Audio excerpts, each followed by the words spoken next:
Hey guys, welcome to Mild Moments History. Breakfast is not a comfort, it is a necessity and a meager one at that.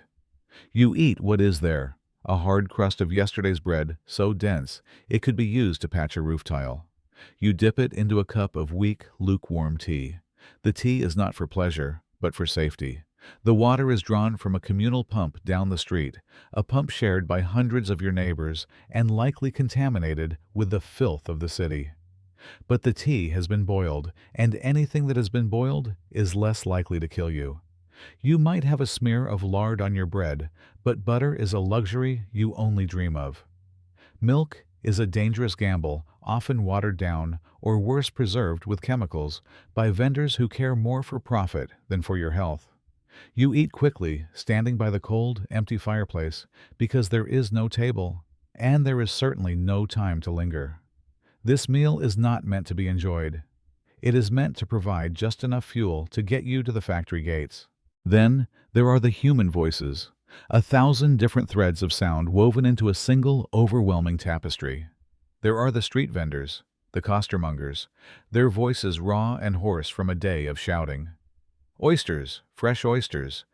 Eels, live eels. Buy my lavender, sweet lavender.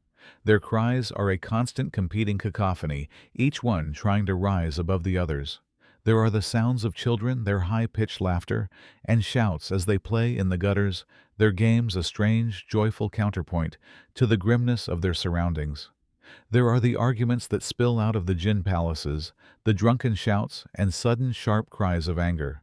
And beneath it all is the constant low murmur of a million conversations, a sea of whispers, gossip, and business dealings. And it does not stop there. The sound of industry is never far away.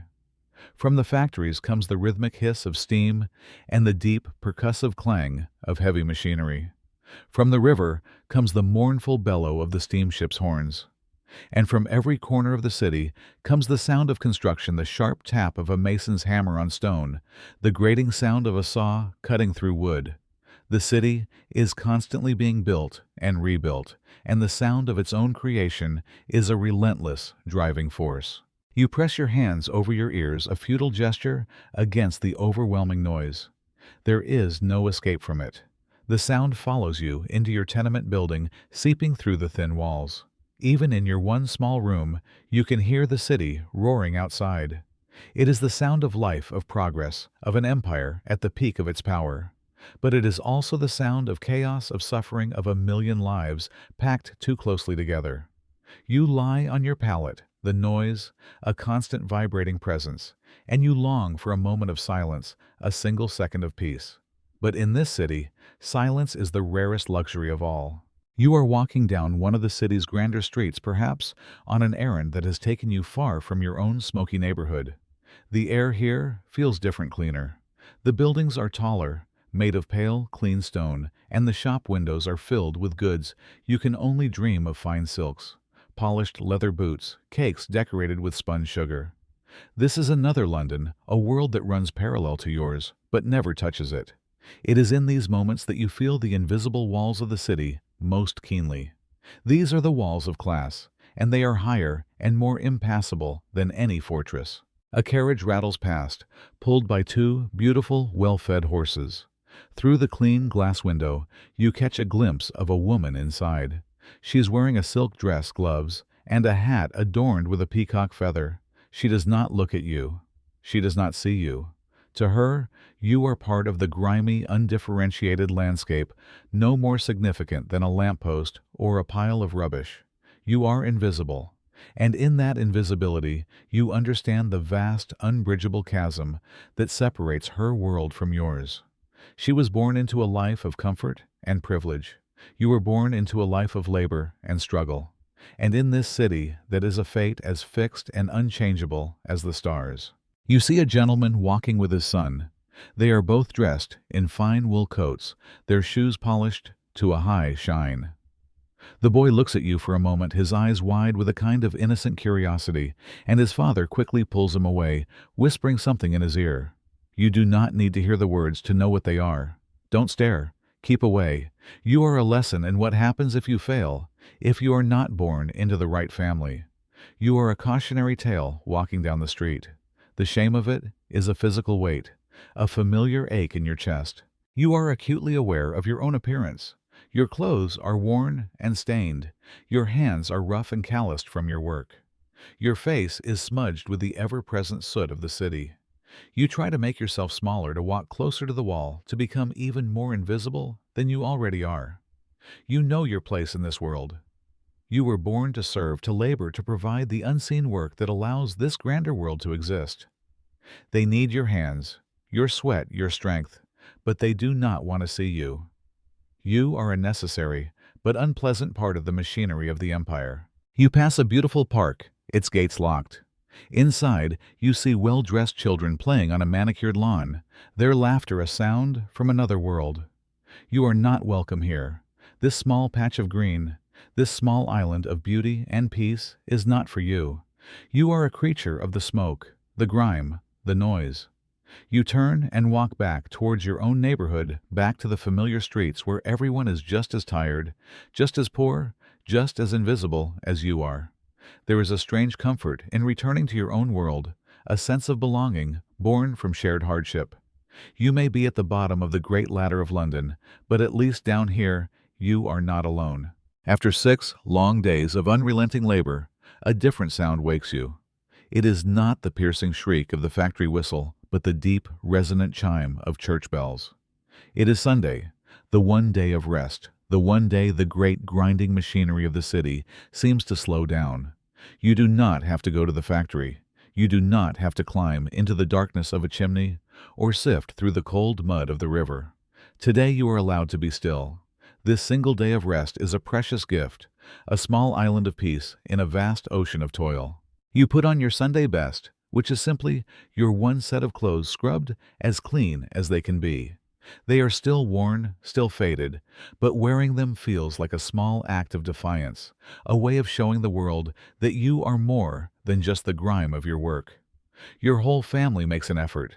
Hair is combed, faces are washed, and for a few hours you all look like respectable people. You walk together through the streets, which are quieter today, the roar of the weekday traffic replaced by the steady, solemn sound of the bells calling everyone to worship. You understand your place in this world. It is as fixed and unchangeable as the cold, hard cobblestones outside your door. You were born into this class, and you will die in it. The grand buildings of the West End, the carriages of the wealthy, the silks and perfumes, they belong to a different species of human one. You will only ever glimpse from a distance. The Church tells you that your suffering is noble, a test of your faith. It promises you a reward in the next life, a paradise where there is no hunger and no cold. This promise is a powerful tool. It keeps the city from boiling over. It teaches you to be patient, to be obedient, to accept your lot without complaint. Your reward is not here on this earth. It is waiting for you in heaven, or so they say. You file into your local parish church. It is not one of London's grand cathedrals. It is a small, simple building of dark stone and wood, the air inside cool and smelling of dampness, old hymns and faint incense. You sit on a hard wooden pew, your back straight, your hands folded in your lap. The priest in his worn vestments speaks from the pulpit. His words are of sin and suffering, of patience and obedience. He reminds you that your life on this earth is a trial, a test of your faith, and that your true reward is not here, but in the kingdom of heaven. The promise of heaven is a powerful one. For a brief hour, sitting in the dim light of the church, you are not a factory worker or a resident of a crowded slum. You are a soul. You are a child of God, and you are promised an eternity of peace, a place where there is no hunger, no cold, no pain. This hope is the anchor that keeps you from being swept away by the despair of your daily life. It is what makes the backbreaking labor, the sickness, and the poverty bearable. You listen to the sermon, you sing the hymns, and for a little while, you allow yourself to believe in a world better than this one. The service ends and you step back out into the gray London light. The rest of the day is yours, a few precious hours to rest, to talk with your family, to simply be still before the relentless cycle begins again. The sound of the bells fades, and you can already feel the shadow of Monday approaching. Sunday is not a true escape. It is just a pause, a quiet, holy breath in the middle of a long, hard life. But it is a breath you hold onto a small piece of peace that must last you for another 6 days of noise and smoke and struggle. Some nights, the weight of your existence is a physical thing, a heavy cloak of cold hunger and hopelessness that you cannot shrug off. The Gin Palace offers a loud, frantic escape, a temporary oblivion that ends in a pounding headache and an empty purse. But tonight, you seek something quieter, a slower, deeper form of forgetting. You navigate the labyrinthine alleys of the East End, your footsteps silent on the damp cobblestones until you find an unmarked door in a dark, crumbling tenement basement. There is no sign, only a heavy curtain that reeks of stale smoke and sweet decay. You push it aside and step into another world. The air inside is the first thing that greets you. It is thick, warm, and heavy, with the sweet, cloying scent of burning opium. The smoke hangs in the air like a dense fog, catching the weak, flickering light of a few oil lamps and turning the room into a hazy, dreamlike landscape. The silence is profound, a stark contrast to the constant roar of the city outside. The only sounds are the soft, rhythmic bubbling of the pipes and the slow, shallow breathing of the room's inhabitants. There are no loud conversations, no arguments, no laughter.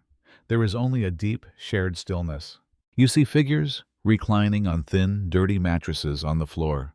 They are men and women, young and old, their faces slack and peaceful, their eyes half closed and staring into nothing. They are laborers, sailors, a woman whose fine dress is now tattered, all seeking the same release. In the haze of the opium smoke, the rigid class structure of London dissolves. Here, everyone is equal in their desire to escape.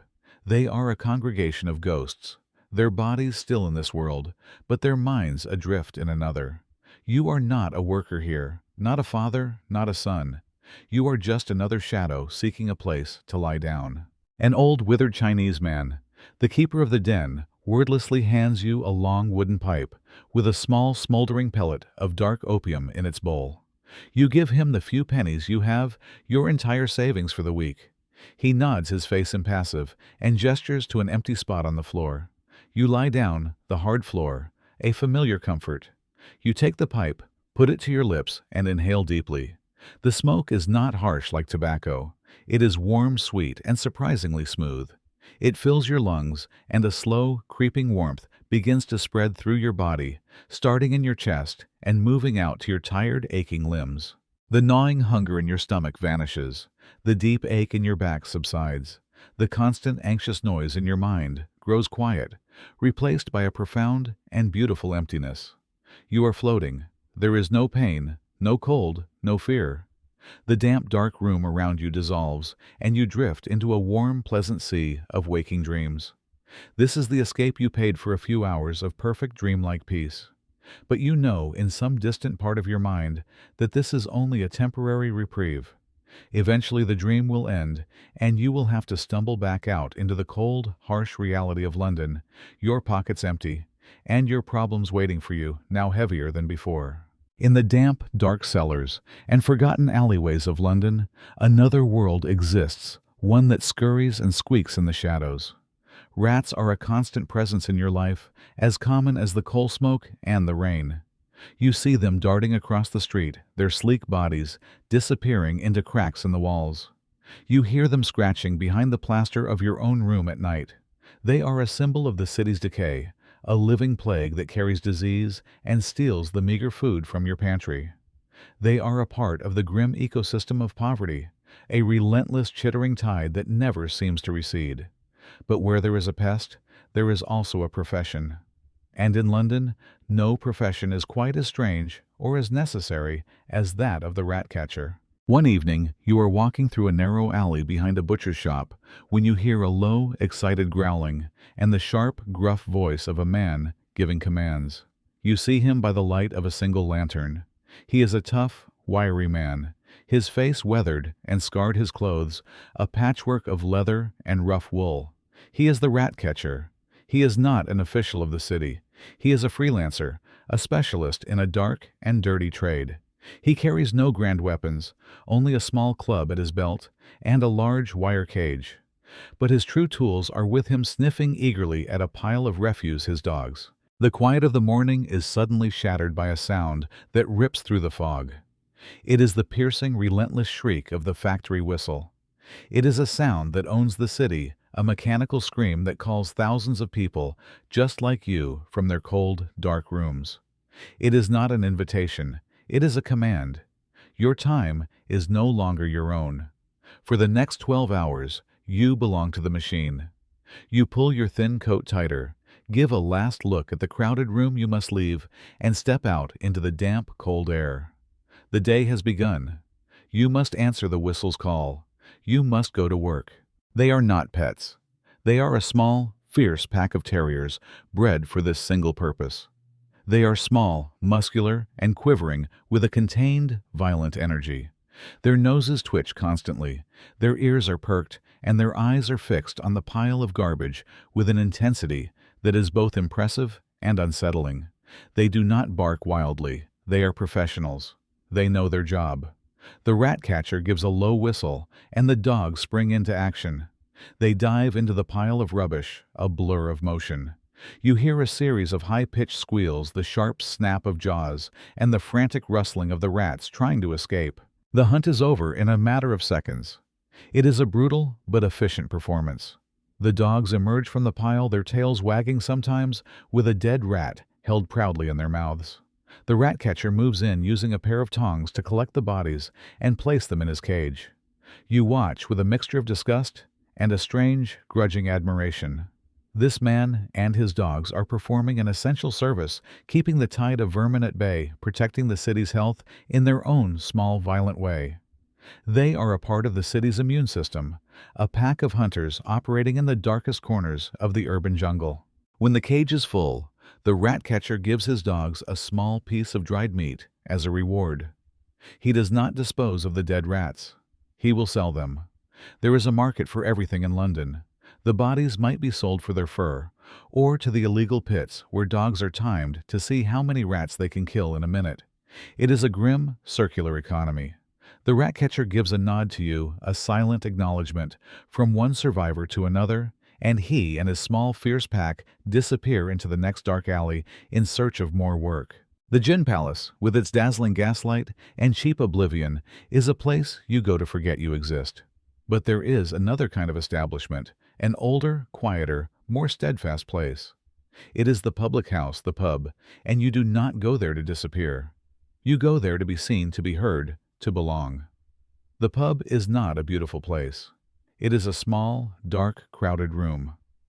The walls stained with generations of tobacco smoke, the air thick with the smell of spilled ale and damp wool.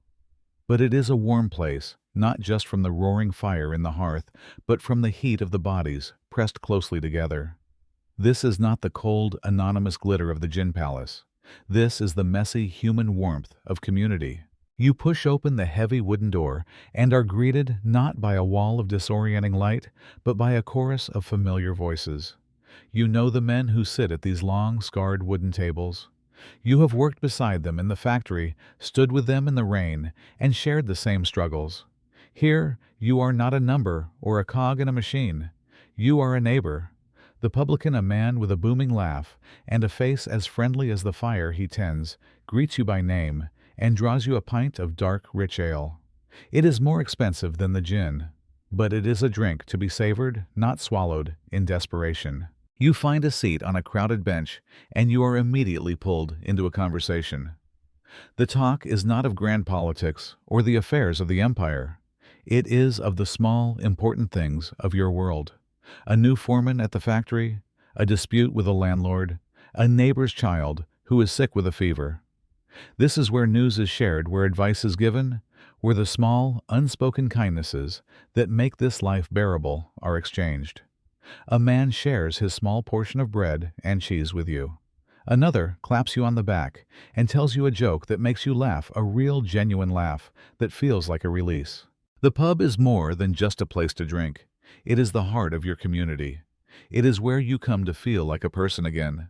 In the corner, A man plays a fiddle, his music a lively foot-stomping tune that makes the whole room feel a little brighter. Someone begins to sing a rough, untrained voice, and soon the entire pub has joined in a chorus of weary but resilient souls, their voices rising together against the noise and the darkness of the city outside. For a few hours, you are not just surviving, you are living. You are a part of something, a member of a tribe bound together by shared labor and a shared pint of ale. As the night wears on, the pub becomes a place of secrets. In the back rooms, men gather to talk of things they would never dare to speak of in the open street. They talk of unions, of strikes, of fighting for better wages and safer conditions. The pub is a seedbed of quiet rebellion, a place where the powerless can find a collective voice. You listen, you share another drink, and you feel a sense of solidarity that you will carry with you into the long, hard week ahead. The pub does not offer you an escape from your life. It gives you the strength to face it. It is a reminder that even in this vast, indifferent city, you are not alone. The noise of London is a constant, overwhelming roar, a symphony of chaos that never seems to rest. But if you listen closely, if you tune your ear past the clatter of wheels and the shouting of drivers, you can hear another kind of music. It is the music of the street, cries, the ancient rhythmic songs of the men, women, and children who sell their wares on the city's sidewalks. Each cry is a small, personal melody, a piece of living history that has been passed down through generations, and together they form the true human soundtrack of the city. As you walk, you hear a woman's clear, high voice cutting through the noise. "Won't you buy my sweet blooming lavender?" She sings the melody, a sad, simple tune. She carries a basket of the fragrant purple flowers, and her cry is a small island of beauty in the midst of the filth and the grime. A little farther on, a man with a deep, booming voice shouts, "Oysters, fresh oysters, a penny a lot." He stands beside a cart, piled high with the rough, gray shells, his cry, a promise of a cheap, salty meal from a river that is anything but clean. These are not just shouts, they are advertisements, public announcements, and personal signatures, all rolled into one. You pull your thin coat tight around you and step out of the tenement doorway, and the world vanishes. It does not fade. It is simply gone, swallowed by a thick, heavy blanket of fog. This is not the clean white mist of the countryside. This is the infamous London pea souper, a suffocating cloak of yellow-gray smog that turns the greatest city in the world into a murky, featureless maze. The air is not just something you breathe. It is something you wear. It is heavy, oily, and it clings to your skin, your hair, and the inside of your lungs. You try to take a breath, and it feels like inhaling through a damp woolen sock filled with soot. You immediately begin to cough, a dry hacking sound that is echoed by 100 other unseen coughs all around you, the city's grim, constant chorus. There is a cry for everything. A man selling hot potatoes bellows, "All hot, all hot." A girl with a basket of watercress sings, fresh watercress, in a voice that is surprisingly sweet. A man selling matches has a low, rhythmic chant, "Buy a box, buy a box, buy a box of the best matches." The sounds are as varied as the goods they sell. Some are musical, almost poetic. Others are harsh, repetitive, and designed to cut through the loudest noise. They are a part of the city's identity, a language that everyone understands. You know you are approaching a market, not by a sign, but by the rising chorus of 100 different street cries, all competing for your attention. These cries are more than just a way to sell goods. They are a form of community. The vendors on a street know each other's songs. They fall into a natural rhythm, a call and response that creates a kind of unintentional street music. A cry of muffins ho from one end of the street might be answered by a cry of knives to grind from the other. It is a constant flowing conversation that tells the story of the neighborhood's needs and desires. It is the sound of people making a living, one small sale at a time.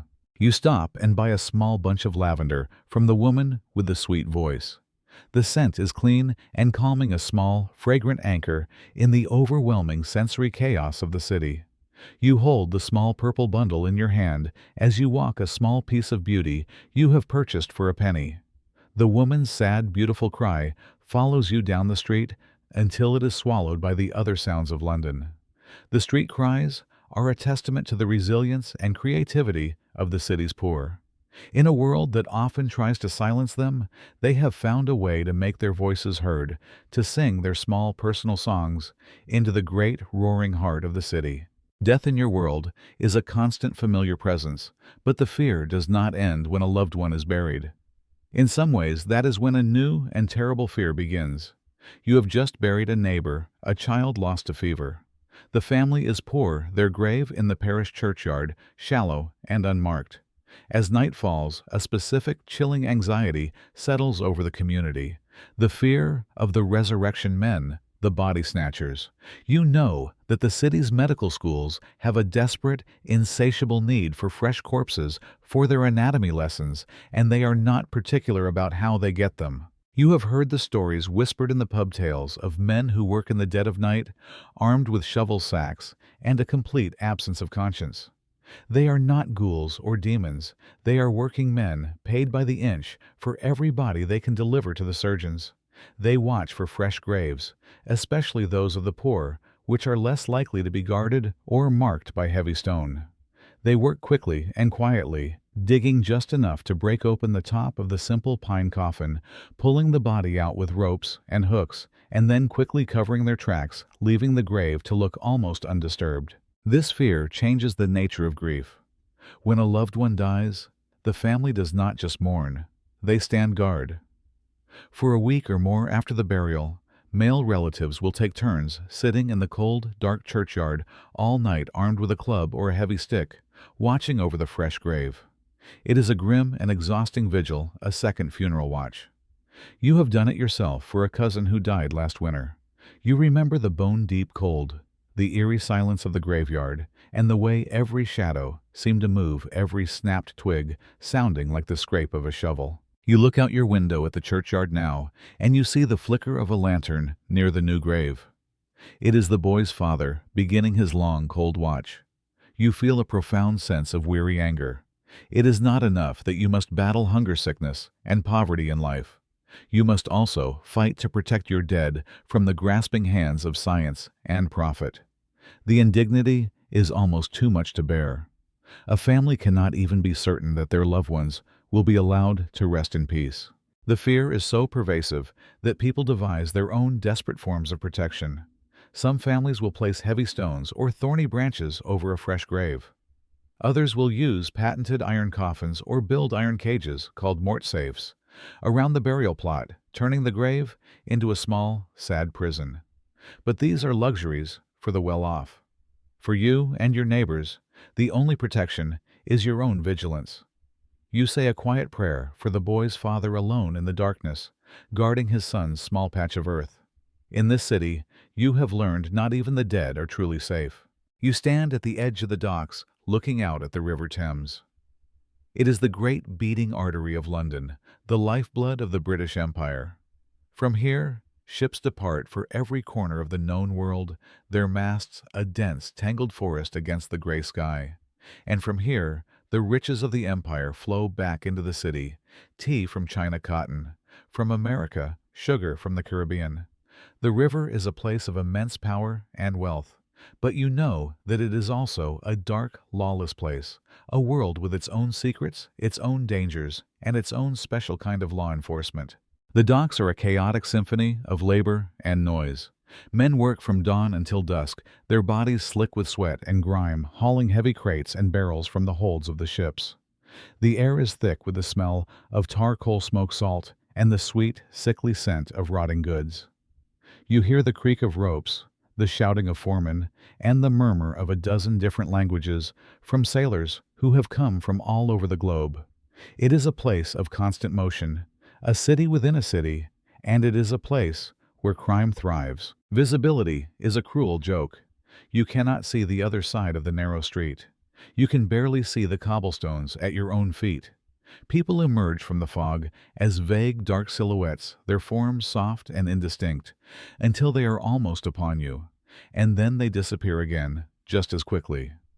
A horse-drawn cart rumbles past its wheels, A muffled thunder, the shape of the horse, just a lumbering shadow in the gloom. You hear a shout, a curse, the sharp clang of something metal hitting the stone, but you cannot see the source. The fog swallows all light and clarity, leaving only sound and smell.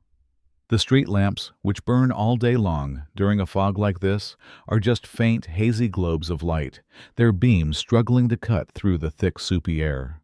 They offer no real guidance, only a reminder of how deep the darkness is, even at midday. At night, the river transforms. It becomes a hunting ground for smugglers, for pirates, for men who move silently in small boats, their faces hidden by the darkness and the fog. They steal cargo directly from the anchored ships, cutting open sacks of coffee, rolling barrels of rum into the water to be collected later. Fights are common, often ending with a knife in the dark and a body quietly slipped into the river to be washed out to sea with the morning tide. The river keeps its secrets well. It is a place where a man can disappear without a trace. To combat this lawlessness, a new kind of police force was born, the Thames River Police, one of the first professional police forces in the world. They are not like the constables you see on the street. They are a tougher, quieter breed of men who know the river's moods and its many dangers. You see one of their boats, now a small, dark rowboat, gliding silently through the murky water. The officers are dark silhouettes, their faces grim, their eyes constantly scanning the shadows of the warehouses and the ships. They are armed with cutlasses and a deep understanding of the river's dark heart. They are the guardians of this watery underworld, a small lonely presence against the vast lawlessness of the docks. They look for smugglers' boats, for stolen goods, and for the pale, floating shapes of the bodies that the river eventually gives up. You watch their small boat disappear into the fog, a single lantern at its bow, a tiny moving star in the darkness. Their presence does not make the river safe. Nothing can make the river safe. But it is a reminder that even here, in this place of secrets and shadows, someone is always watching. There is a new kind of silence in the tenement building this morning. For weeks you have grown accustomed to the sound coming through the thin wall from your neighbor's room, the small, persistent rattling cough of their youngest child. But last night, the coughing stopped. And now the silence that has replaced it is heavier and more painful than any noise. You know what it means. Death has visited your floor again. It is a constant, unwelcome guest in these crowded buildings, but it is always a particular kind of thief when it comes for the very young. You feel a familiar, weary sadness settle in your chest. Later that day, you see the family preparing to leave. The father, his face gray with exhaustion and grief, carries a small, simple box made of rough, unpainted pine. It is a coffin he has likely built himself from scrap wood because there is no money for a proper one. The mother walks beside him, her eyes red-rimmed but dry. She has no tears left to cry. She clutches a small, worn shawl around her shoulders, a thin shield against a cold that has nothing to do with the weather. There are no flowers, no black mourning clothes, no grand hearse. There is only the small pine box and the profound, silent grief of two parents. Out of a sense of quiet respect, you and a few other neighbors follow them down the stairs and into the street. Your small procession makes its way through the chaotic city. The world does not stop for your sorrow. Carts rattle past their drivers shouting. Vendors cry out their wares. People jostle you as they hurry on their way. Your small parade of grief is invisible, a silent, insignificant eddy in the great roaring river of London. You walk with your heads bowed, a small, sad island of stillness, in a sea of relentless motion. You arrive at the parish churchyard, an overcrowded city of the dead. The child will not have its own small plot of land, its own headstone. That is a luxury reserved for the wealthy. It will be buried in the common grave, a large open pit, where the unnamed poor are laid to rest, together their stories and their bodies mingling in the cold earth. A tired-looking priest says a few quick rote prayers, his words almost lost in the noise of the city. Then the father himself lowers the small coffin into the pit. The sound of the wood hitting the other coffins below is a soft, terrible thud. The mother steps forward. She does not weep. She simply stands at the edge of the grave for a long moment, her face a mask of quiet, unbearable loss. She opens her hand and drops a single wilted wildflower onto the pine box. It is the only tribute she can offer. The gravediggers begin their work, and the sound of the dirt hitting the small coffin is a sound of absolute finality. You turn away, your own heart aching. This is the truth of your world. You bring children into this life, you love them with everything you have, and you pray that they will be strong enough to survive it. And when they are not, you bury them in silence and go back to work the next day, because the city demands it, and you have no other choice. You have seen poverty. You have seen desperation. You think you have reached the bottom of London's social ladder. But there is a world, even below the mudlarks, a profession so foul, so dangerous, that only the truly desperate or the truly mad would dare to attempt it. They are the sewer hunters, the toshers, the ghosts, who walk in the city's forgotten underworld. You see them sometimes at dawn, emerging from a manhole in a cloud of steam and stench, their faces barely human under layers of grime. Tonight, you follow one just to see, just to understand, how a person can choose such a life. You watch as a man, his clothes, little more than black, greasy rags, pries open a heavy iron grate in a dark alley. He lights a small, sputtering oil lamp, its weak glow illuminating his gaunt, determined face. He ties a rope to a nearby post and lowers himself into the darkness. The smell that rises from the opening is a physical blow, a wave of rot and decay so powerful it makes you gag. But the tosher does not flinch. This is his office. You watch from a safe distance as his small light disappears into the earth. And the smell. The smell is a physical assault. It is a complex, layered perfume of an empire choking on its own progress. There is the sharp, acrid scent of sulfur from the thousands of coal fires burning in every hearth and factory. There is the foul, Swedish stench of raw sewage and industrial waste that flows from the city's drains directly into the Thames, its vapor rising to mix with the fog. There is the organic, earthy smell of horse manure, a constant presence on the streets.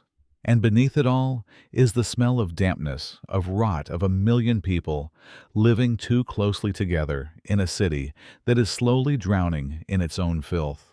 The air is so thick you can almost taste it, a greasy metallic film that coats your tongue and the back of your throat. Down in the sewers, he is in another world. A labyrinth of brick tunnels, some so small, he must crawl on his hands and knees. The air is thick with poisonous gases, and the darkness is absolute, broken only by the small dancing flame of his lamp. A river of raw sewage flows at his feet, a thick black sludge filled with the city's waste. This is his hunting ground.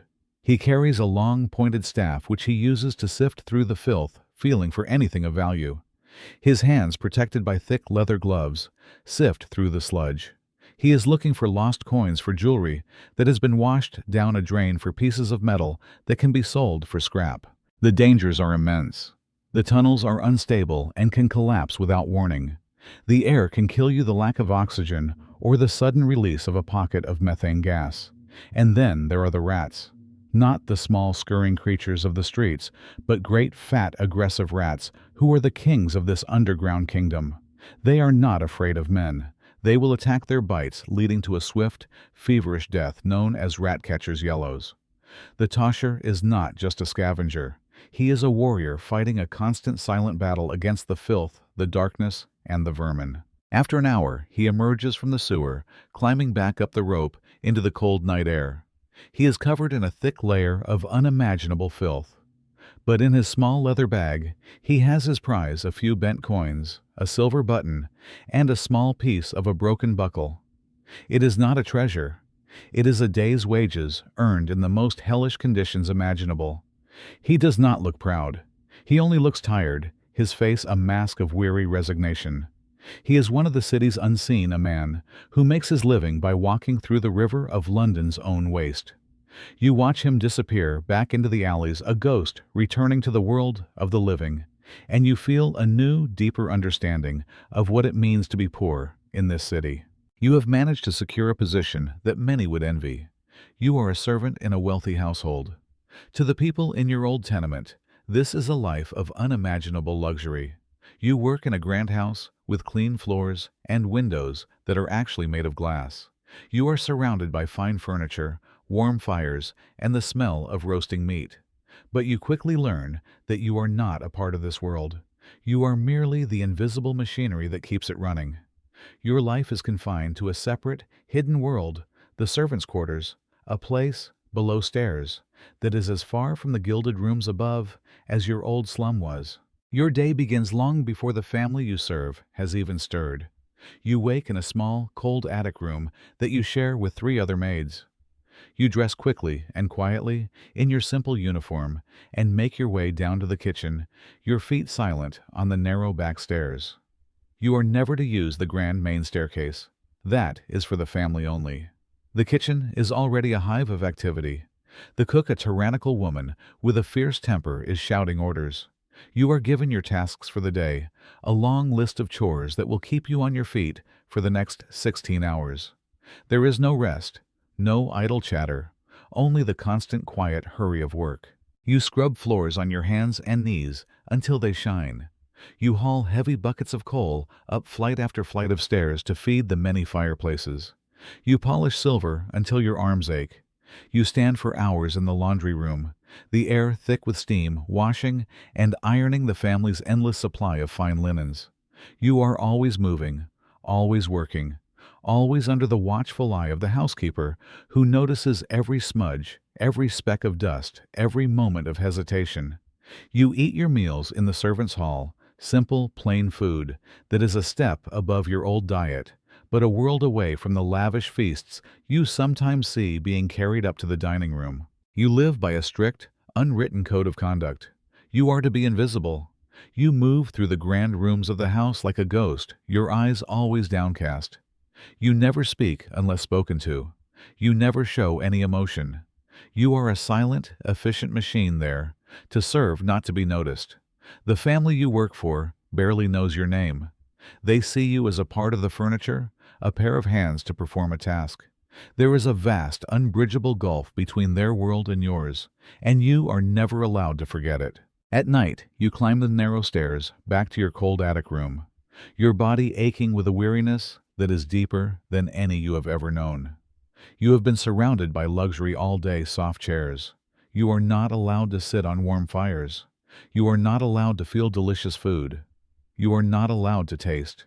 You have been a spectator to a life of comfort and ease, a life that will never be yours. You fall onto your thin palate, the sound of a distant dinner party, the faint tinkle of laughter and music drifting up from the rooms below. It is the sound of another world, a world you serve but will never belong to. As you walk home through the cold, gas-lit streets late at night, you see them. They are the ghosts of London's moral landscape, the women who exist in the shadows on the fringes of respectable society. You see one standing at a corner, now under the flickering yellow light of a gas lamp.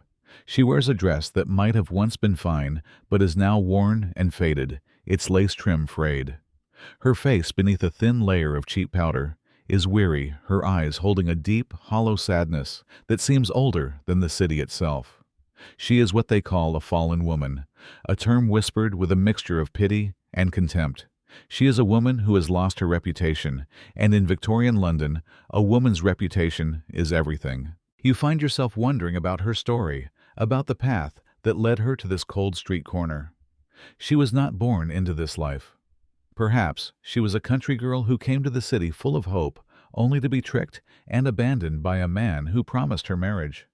Perhaps she was a servant in a grand house dismissed without a reference after her master grew tired of her. Or perhaps she was a factory worker who lost her job, a widow with no family to support her, a wife who fled a brutal husband. In this rigid society, the path to ruin for a woman is short and steep. A single mistake, a single misfortune, a single step outside the narrow bounds of what is considered respectable, and you fall. And once you have fallen, there is no climbing back up. This fog is more than an inconvenience. It is a danger. It is a pickpocket's best friend and a traveler's worst enemy. Criminals use the cover of the fog to rob, to attack, to disappear without a trace. People get lost, walking home from a journey of only a few streets, wandering in circles for hours until they stumble into a landmark they recognize. Some disoriented walk straight off the edge of a dock and fall into the cold black waters of the Thames, their quiet splash swallowed by the fog before anyone even notices they are gone. The fog seeps into your bones, a damp chill that no coat can keep out. Your eyes sting and water from the smoke. Your chest feels tight, every breath a labor. This is not just weather. It is a sickness you are forced to walk through every day. Her life now is one of constant danger and quiet desperation. She walks the streets at night, selling the only thing she has left to sell her own body. She must be wary of violent men of the police who might arrest her for vagrancy and of the diseases that spread like wildfire through the city's underworld. She is scorned by the same society that creates the conditions for her existence. The respectable women pull their cloaks tighter and hurry past her, their faces masks of disgust. The respectable men who denounce her by day might be the very same ones who seek her out in the darkness of night. As you pass, your eyes meet for a fleeting second. You do not see the sinner, the degenerate, that the preachers rail against from their pulpits. You see a person. You see the deep, bone-weary exhaustion in her eyes. You see a quiet, desperate resilience. And you see a profound loneliness that mirrors your own. She is just another soul trying to survive in a city that offers very little mercy. She gives you a small, almost imperceptible nod, a silent acknowledgement from one survivor to another, and then turns her gaze back to the street waiting. You walk on the image of her face staying with you. You know that she is not alone. There are thousands of women just like her in London, a silent, invisible army of the fallen. They are the hidden casualties of the city's strict moral code. The women who have been erased from the respectable world, but who are an undeniable part of its dark, beating heart. Their stories will never be written in the history books. Their names will be forgotten. But you have seen them, and you will not forget. The week begins on a Monday morning with a familiar cold dread. The few shillings you earned last week are already gone, paid for a small portion of bread, a few lumps of coal, and the ever-present rent. Now, your pockets are empty, and the hunger is already beginning to set in. There is only one thing to be done, a weekly ritual of survival that is as reliable as the factory whistle and as grim as the winter fog.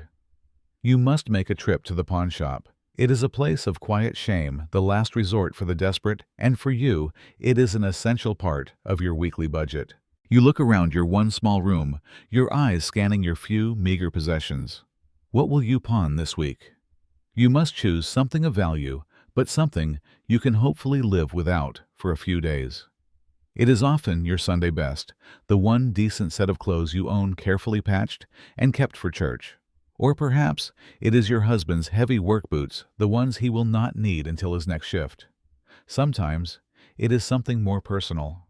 A small locket passed down from your mother, its metal tarnished its memory, the only thing of real value. To part with these things, even for a few days, is a small heartbreak. Each object represents a piece of your dignity, a connection to a life that feels increasingly distant.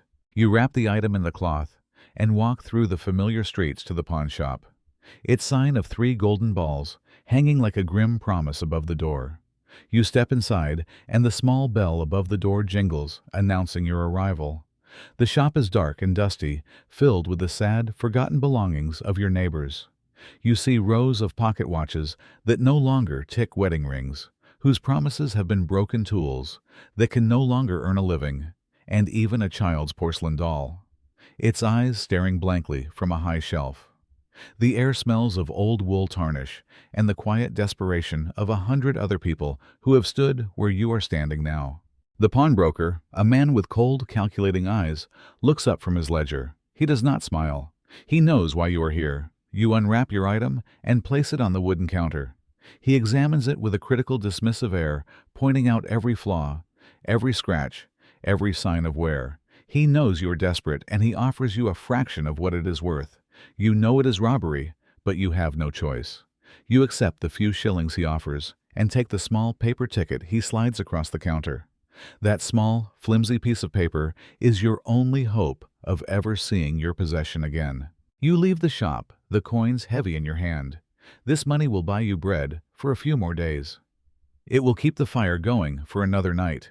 On Saturday, when your husband brings home his weekly wages, you will face another calculation.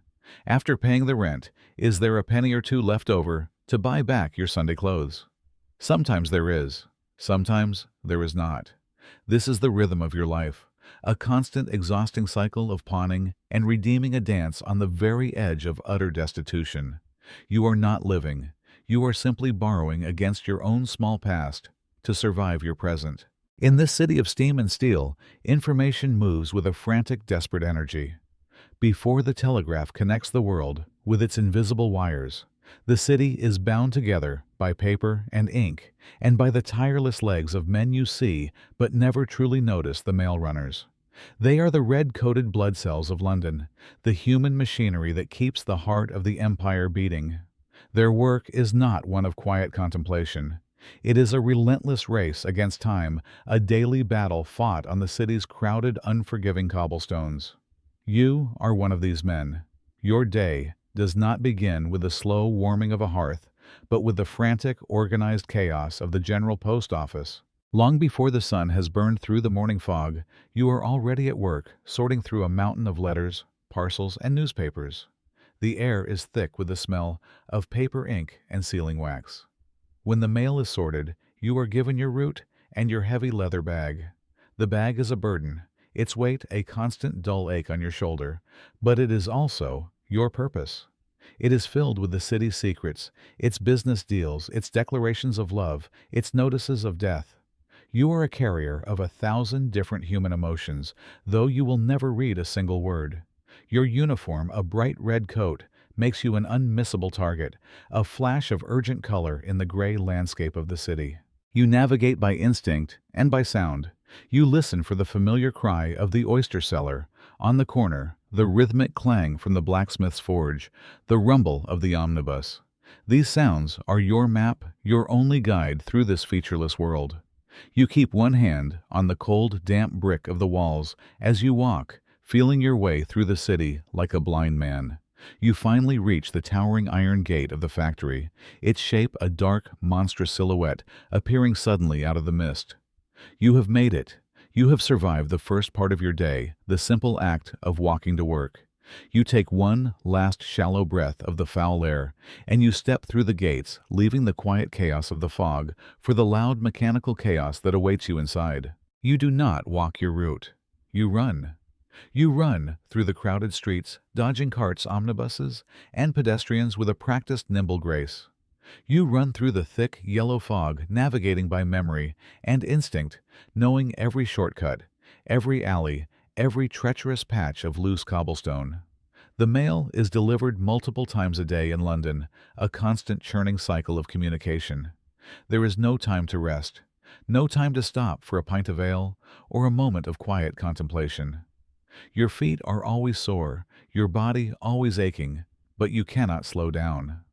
The commerce of the entire city, the news of the empire, the anxieties of 1,000,000 people are all resting on your shoulders in your heavy leather bag. You are a silent witness to the city's life.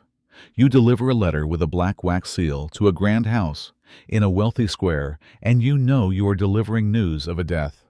You hand a thick parcel to a merchant in the financial district, and you know you are delivering a contract that could make or break a fortune. You slip a thin, perfumed envelope into the hands of a young woman waiting anxiously by her door, and you know you are delivering a message from a lover. You are the invisible thread that connects all these disparate lives, a moving piece of the great complex machinery of London. At the end of your long day, you return to the post office, your bag finally empty, your body drenched in sweat, your legs trembling with exhaustion. You have run for miles through filth and fog, through chaos and crowds, all for a few shillings.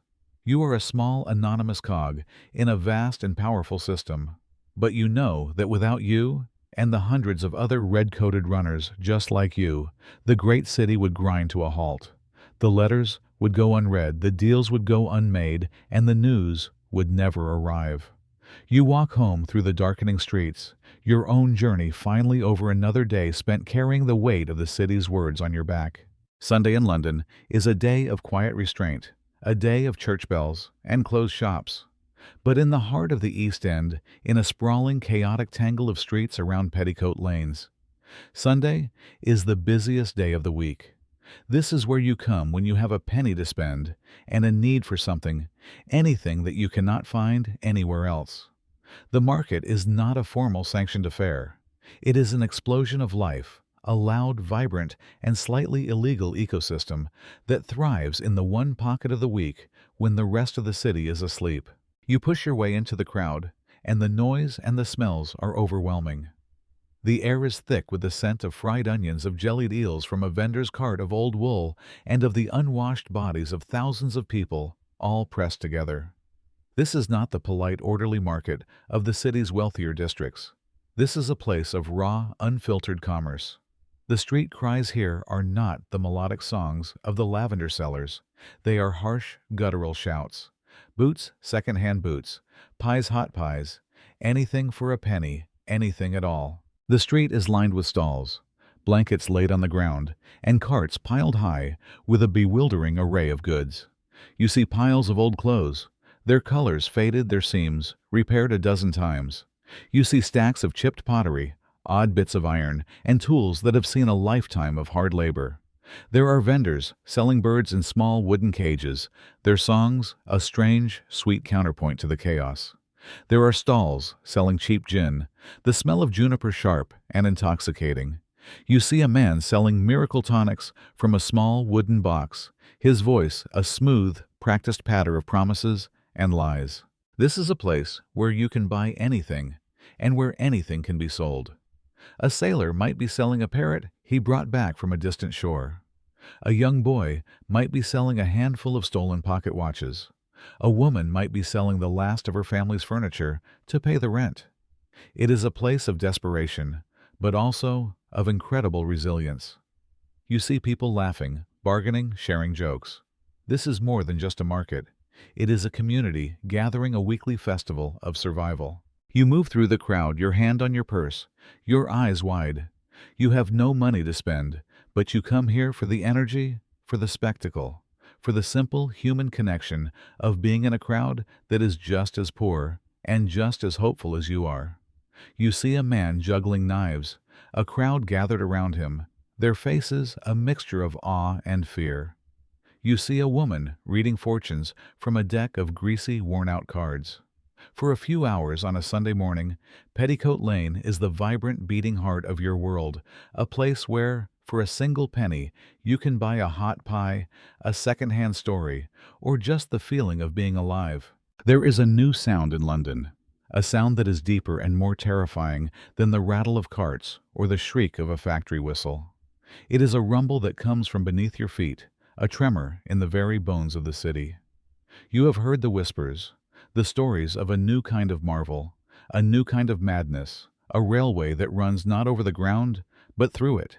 Today, driven by a mixture of morbid curiosity and the need to get across the city faster than your tired legs can carry you, you decide to see it for yourself.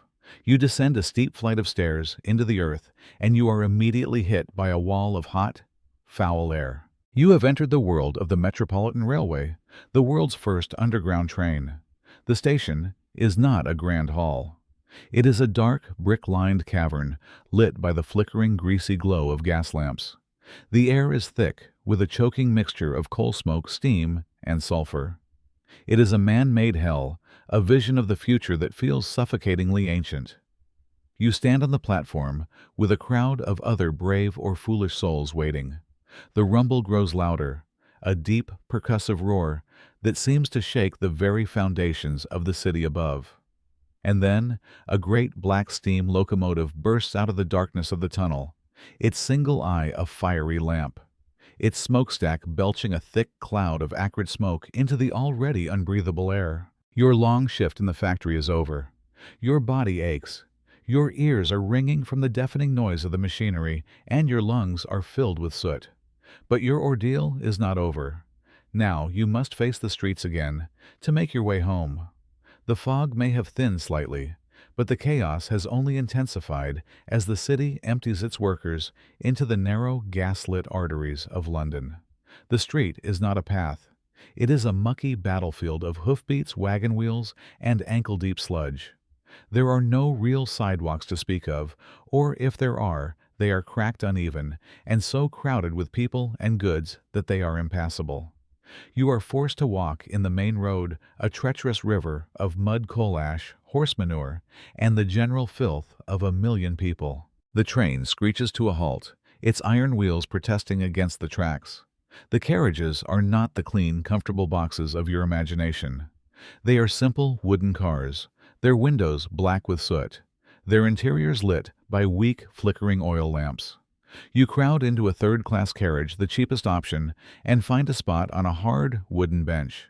The carriage is packed with people, their faces pale and anxious in the dim light. The doors are slammed shut, and with a great jolt, the train begins to move, plunging back into the darkness from which it came. The journey is a jarring, claustrophobic nightmare. The carriage rattles and shakes, the noise of the wheels on the track a deafening rhythmic clatter. The air is so thick with smoke and steam that you can barely see the person sitting opposite you. You feel the soot settling on your skin, in your hair, in your lungs. Your eyes sting, and every breath is a struggle. You are not just riding through a tunnel. You are riding through the belly of a great, smoke-belching iron dragon. The weak lamps flicker, threatening to go out and leave you in absolute terrifying darkness. After what feels like an eternity of noise and smoke and fear, the train finally slows, and you see the faint light of the next station. You stumble out of the carriage and back onto the platform, your ears ringing, your clothes smelling of sulfur, your lungs aching. You have traveled a few miles across the city in a fraction of the time it would take to walk. It is a miracle of modern engineering, a triumph of human ingenuity. But as you climb the stairs back to the familiar, foggy streets of London, you are not filled with a sense of wonder. You are filled with a deep, unsettling fear that this is the future, a world that moves faster, but that has forgotten how to breathe. After weeks of breathing nothing but coal smoke and the foul air of the slums, you feel a desperate need for something different. On your one day of rest, you decide to walk farther than you ever have before to one of the city's great public parks. It is a long journey on foot, and you feel out of place as you leave the familiar crowded streets of your neighborhood and enter the grander, cleaner avenues of the wealthy. But you are driven by a hunger for something you have almost forgotten: the sight of grass, the shade of a tree, the feeling of open space. You finally arrive at the park gates. Inside it is another world. Here, there are vast rolling lawns of green grass, great ancient trees that have stood for centuries, and carefully tended flower beds that offer small, bright splashes of color. The air itself feels different, cleaner, thinner, without the heavy, greasy weight of the city's smoke. For a moment, you just stand there, breathing it in, feeling the clean air fill your lungs. It is a profound, almost dizzying relief. This is what it feels like to breathe. You walk through the park, a solitary, shabby figure among the well-dressed families who are here for their Sunday stroll. The wealthy sit on benches reading newspapers. Their children, dressed in clean, starched clothes, roll hoops across the grass or sail small boats on the pond. They look at you with a mixture of curiosity and suspicion, and you are careful to keep your distance. You know you do not belong here. You are an intruder from another world, a ghost from the city's dark, smoky heart. But you do not care. You have not come here for them. You have come here for the trees and the grass. You find a quiet, secluded spot under a large oak tree away from the main paths. You lie down on the cool, soft grass and look up through the leaves at the pale gray sky. The constant, deafening roar of the city is gone, replaced by the gentle rustle of leaves and the distant sound of children's laughter. For a few precious moments, there is no factory whistle, no clatter of wheels, no shouting. There is only peace. You close your eyes and let yourself drift. You are not a worker. You are not poor. You are just a man lying on the grass, feeling the earth beneath you. This small patch of green is a sanctuary, a temporary escape from the relentless, grinding reality of your life. It is a reminder that somewhere beyond the endless brick and stone of London, there is still a world that is green and quiet and alive. You stay there for as long as you can, soaking in the stillness, gathering a small store of peace that you will carry back with you into the smoke. It is not much, but in this city, it is everything. When we look back at Victorian London, it is easy to be drawn into the familiar images: gentlemen in top hats, ladies in magnificent bustled gowns, and grand buildings of stone and iron. We think of it as an era of seriousness, of rigid rules, and of an almost excessive politeness. But that is a myth, a veil woven by novels and oil paintings. The truth for most of the people who lived there was that life was not about politeness. It was about raw survival. The first myth to dismantle is the image of a clean, orderly city. The early photographs show grand streets and impressive buildings, but they cannot capture the smell. The stench of the River Thames, which was effectively an open sewer. The acrid smell of coal smoke thick in the air, and the smell of thousands of human bodies crammed into slums with no sanitation. Victorian London was perhaps one of the filthiest places in human history. The Great Stink of 1858 was not an isolated event. It was simply the culmination of a problem that had existed for a long time. You learn to walk with your eyes fixed on the ground, constantly scanning for a safe place to put your foot. You must dodge puddles of a mysterious, foul-smelling liquid and navigate around piles of rotting vegetables and animal waste that have been tossed from nearby homes and market stalls. Down the center of the street runs an open gutter, a charming river of the city's collective shame. It carries the contents of chamber pots dumped from upstairs windows, the blood and offcuts from the butcher's shop, and anything else the city has decided to discard. One wrong step, one slip on a wet cobblestone, and you will be baptized in a substance that no amount of weak tea will ever wash away. Another myth is that of safety and law. We think of Sherlock Holmes, of orderly police constables on patrol. But in reality, London was an incredibly dangerous place. Crime was a part of daily life. Gangs of children roamed the streets, and the dark alleys were the domain of robbers and murderers. The police existed, but they were understaffed, often corrupt, and mostly protected the property of the rich. For the poor, the law was not a shield. It was a threat, an instrument of punishment. In all of this, we see an uncomfortable truth about progress. The Victorian era was an age of great invention, of the Industrial Revolution, of an empire that spanned the globe. But all of that wealth and power was built on the backs of the working class. The factories that created goods for the empire were the same ones that destroyed the lungs of the workers. The ships that brought wealth were the same ships that brought disease. The progress of some was paid for by the suffering of countless others. And perhaps that is still true today. We live in a world of unimaginable technological advancements, yet deep inequalities persist. We have cities that glitter with light, but we also have hidden corners where people struggle to survive. The story of Victorian London is not a story about the past. It is a mirror. It reminds us that progress always has a price, and it forces us to ask the question, who is paying the price for our comfort today? And so the great roaring engine of Victorian London turned day after day, year after year. It was a city of breathtaking progress and profound, soul-crushing poverty. A place where miracles of engineering rose alongside slums of unimaginable despair. For the millions who lived and died in its smoky embrace, it was not a city of glamour or adventure. It was a life of quiet, relentless endurance.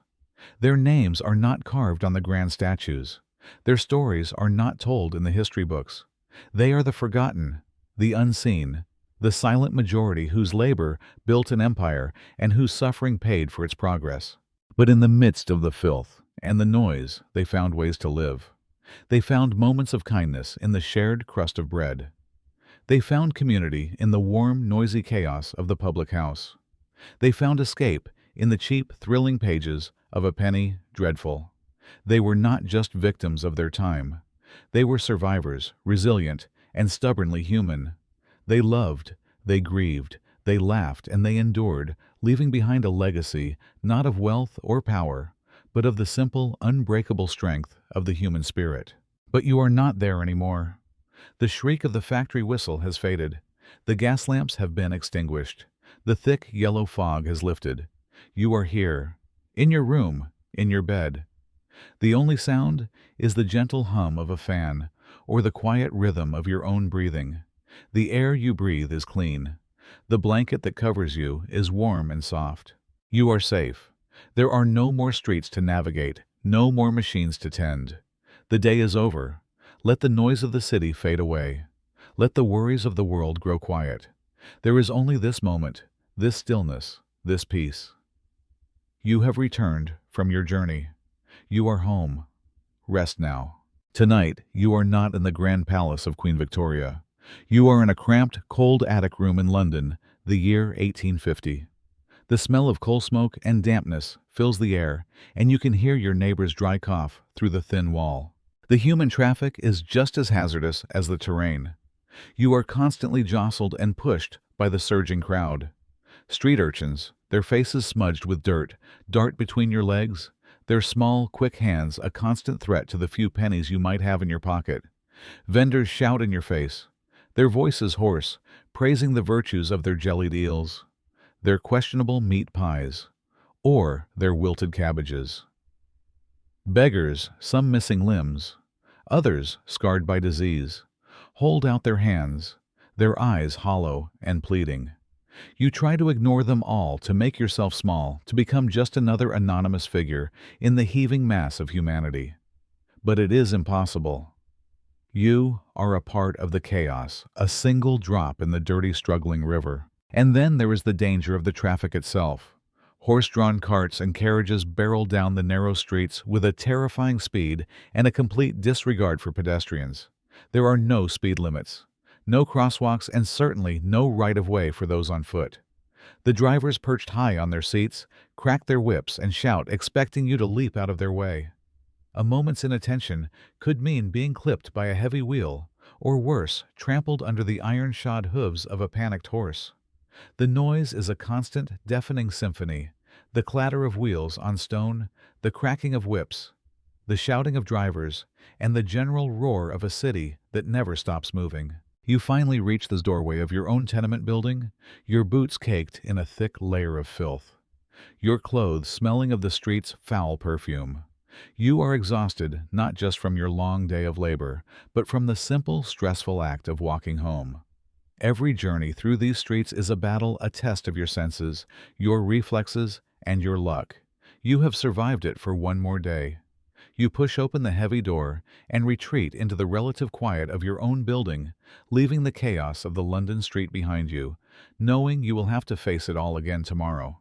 You pass through the towering iron gates of the factory, and the noise hits you like a physical blow. It is a deafening, relentless roar, a symphony of 1,000 moving parts that you feel not just in your ears, but in the very bones of your chest. The sound of the street, which seemed so chaotic just moments ago, is a gentle whisper compared to this. This is the sound of the Industrial Revolution, the sound of progress, and it is the sound that will own you for the next 12 hours. You take your place at your station, a small patch of greasy floorboard in a vast forest of iron and steel. Great steam-powered machines loom over you, their pistons hissing their gears, grinding their belts, slapping with a steady, hypnotic rhythm that sets the pace for your own body. The air inside the factory is thick and hot-heavy, with the smell of coal smoke, hot metal, and machine oil. There are few windows, and the ones that exist are black with soot, letting in almost no natural light. The space is lit by the greasy yellow glow of gas lamps that cast long, dancing shadows, making the moving machinery look like monstrous living beasts. You do not have a specific skill. You have a single, repetitive task. Perhaps you feed raw cotton into the hungry mouth of a spinning machine. Perhaps you pull a heavy lever back and forth again and again until your shoulders scream in protest. Or perhaps you sort finished products, your hands moving with a speed born of endless repetition. The work is mind-numbingly dull, but it requires your absolute unwavering attention. Your focus cannot drift, not for a single second. A moment of carelessness, a tired glance away from the machine could cost you a finger, a hand, or your life. You have seen it happen. You have seen a man's arm pulled into the gears. You have seen a woman's hair caught in a spinning belt. There is no sympathy, no compensation. The foreman will simply drag the body away, and the machine will not even stop. There is always someone else waiting outside the gates, desperate for your job, willing to work for even less. You are not a person here. You are a replaceable part in a great, unfeeling machine. You lose all sense of time. The hours blur into one long, continuous motion. Your mind goes blessedly blank.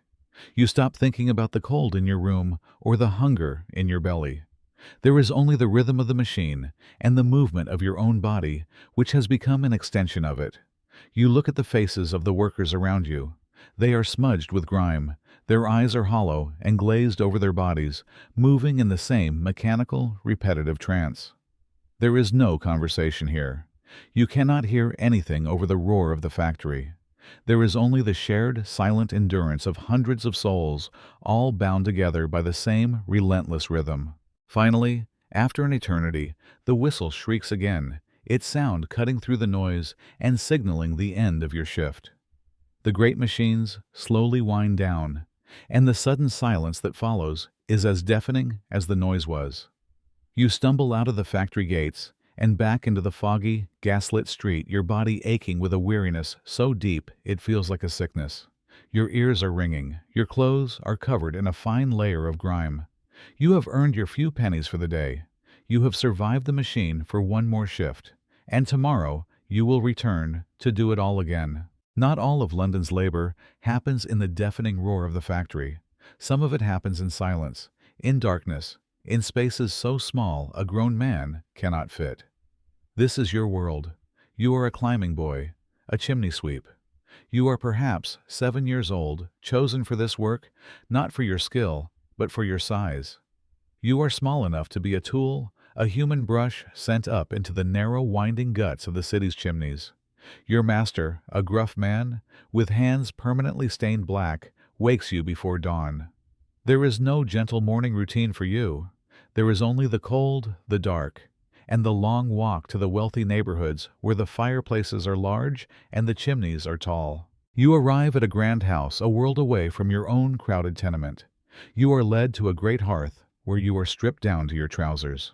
Your master lays a fire at the bottom of the flue, not a large one, but a small, smoky fire whose heat and smoke are meant to force you upward to keep you from stopping. He tells you to climb.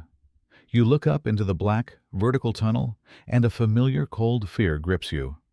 But you know better than to hesitate. You take a deep breath of the room's air, knowing it will be your last clean breath for a while, and you begin to climb, pushing your small, scraped body into the suffocating darkness. They say this is the age of progress of steam engines and an empire on which the sun never sets. But beneath those magnificent buildings is another world, a world of filth and despair. You look out through the only window, and all you see is a curtain of yellow-gray fog as thick as pea soup. The inside of the chimney is a tight, black, vertical coffin.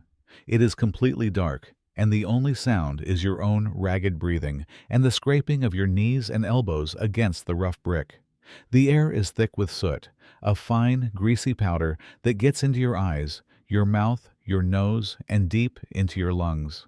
You can taste it, a bitter, ashy taste that never leaves you. You climb by, feel your hands and feet searching for small holds in the brickwork. As you climb, you use a small, stiff brush to scrape the thick, crusty layers of soot from the walls. It falls down around you in a black shower, making it even harder to breathe. This is not just uncomfortable work. It is a constant, quiet flirtation with death. Your greatest fear is getting stuck. The chimneys are often narrow and winding, and it is easy to get wedged, unable to move up or down. If you stop for too long, your master might poke you from below with a long stick, or light a larger fire to smoke you out. You could suffocate from the lack of air, or from the soot that clogs your throat and lungs. Or you could lose your grip and fall a short, sharp drop to the bottom. You do not think about these things. You cannot. You only think about the next handhold, the next breath, the small patch of gray sky that you know is waiting for you at the top.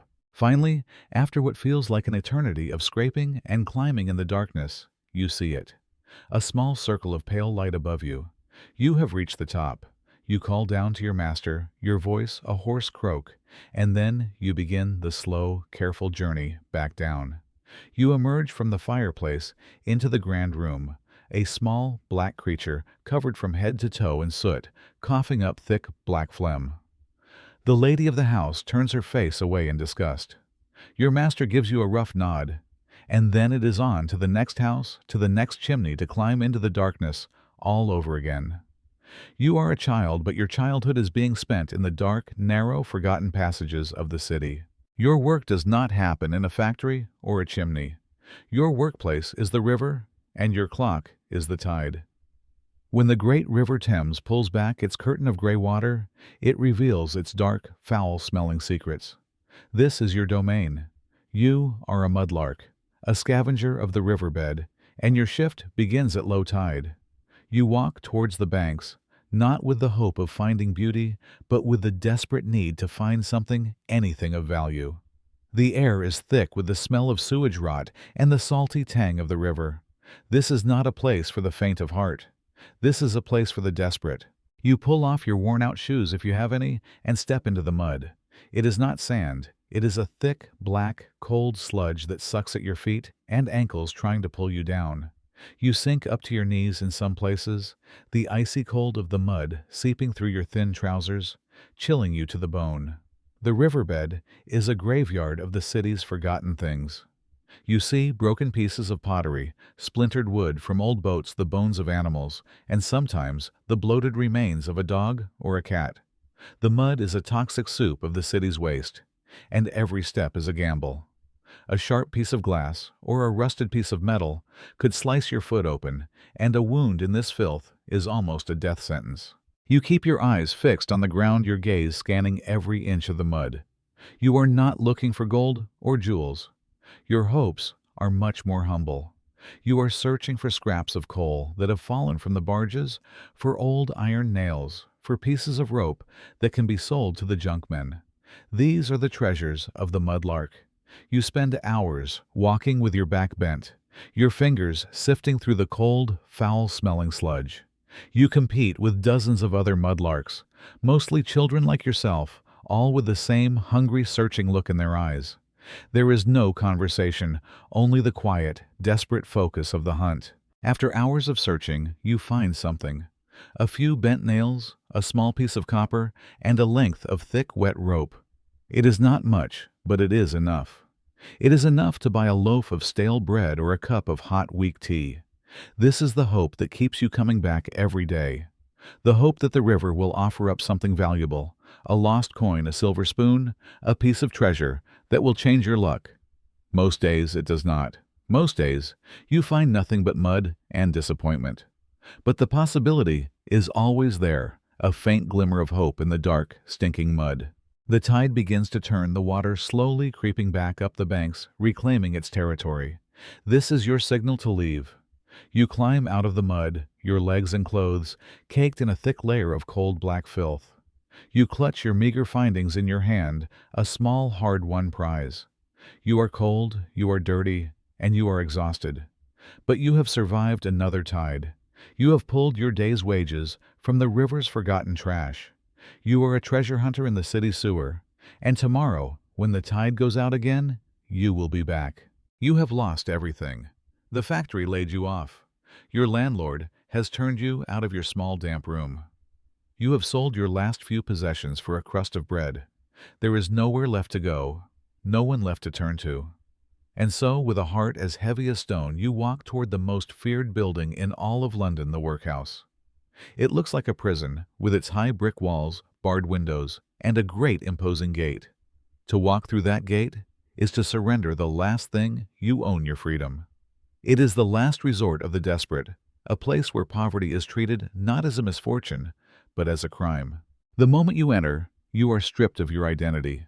Your own worn-out clothes are taken from you, and you are given the workhouse uniform, a rough, scratchy set of clothes, the color of dust and despair.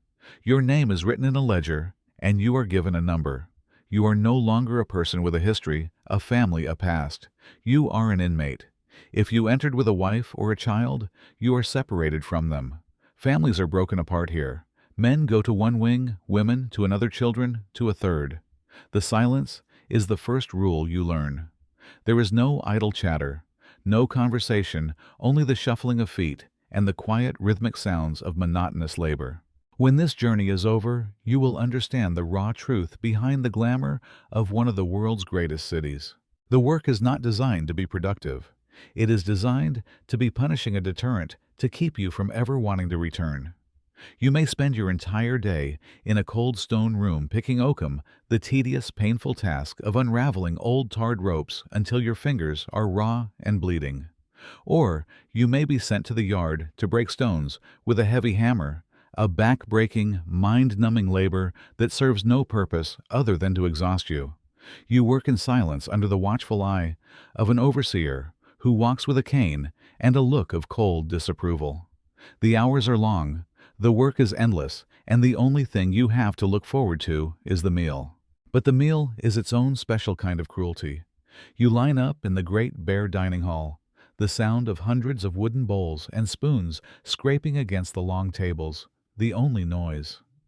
A man with a large ladle slops a single serving of food into your bowl as you pass. It is gruel, a thin, watery porridge made of oatmeal or cornmeal and water. It is a gray, lumpy, unappetizing sludge with no salt, no flavor, and certainly no nourishment. It is just enough to keep you from starving, but not enough to keep the constant gnawing hunger at bay.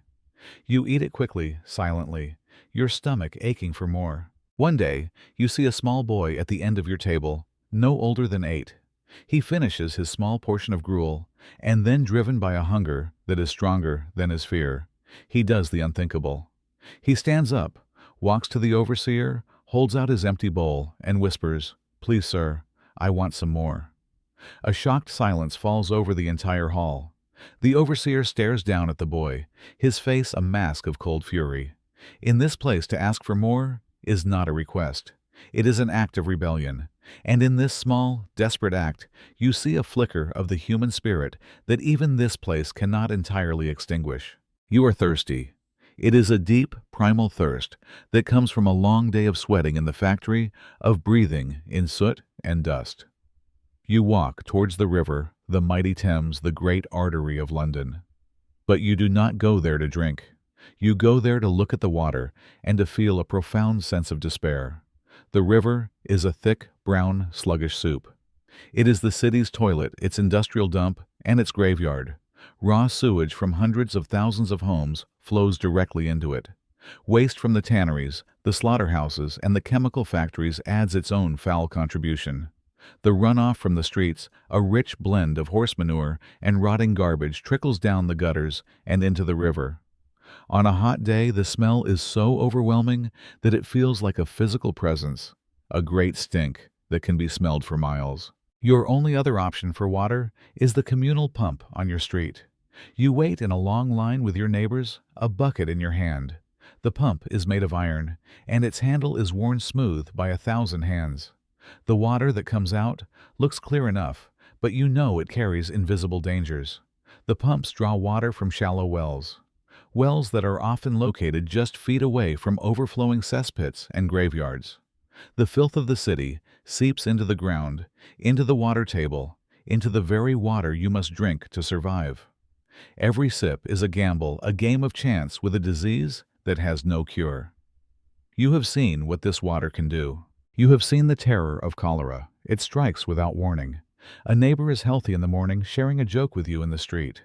By nightfall, they are dead. It is a swift and brutal killer, a sickness that drains the life from a person in a matter of hours.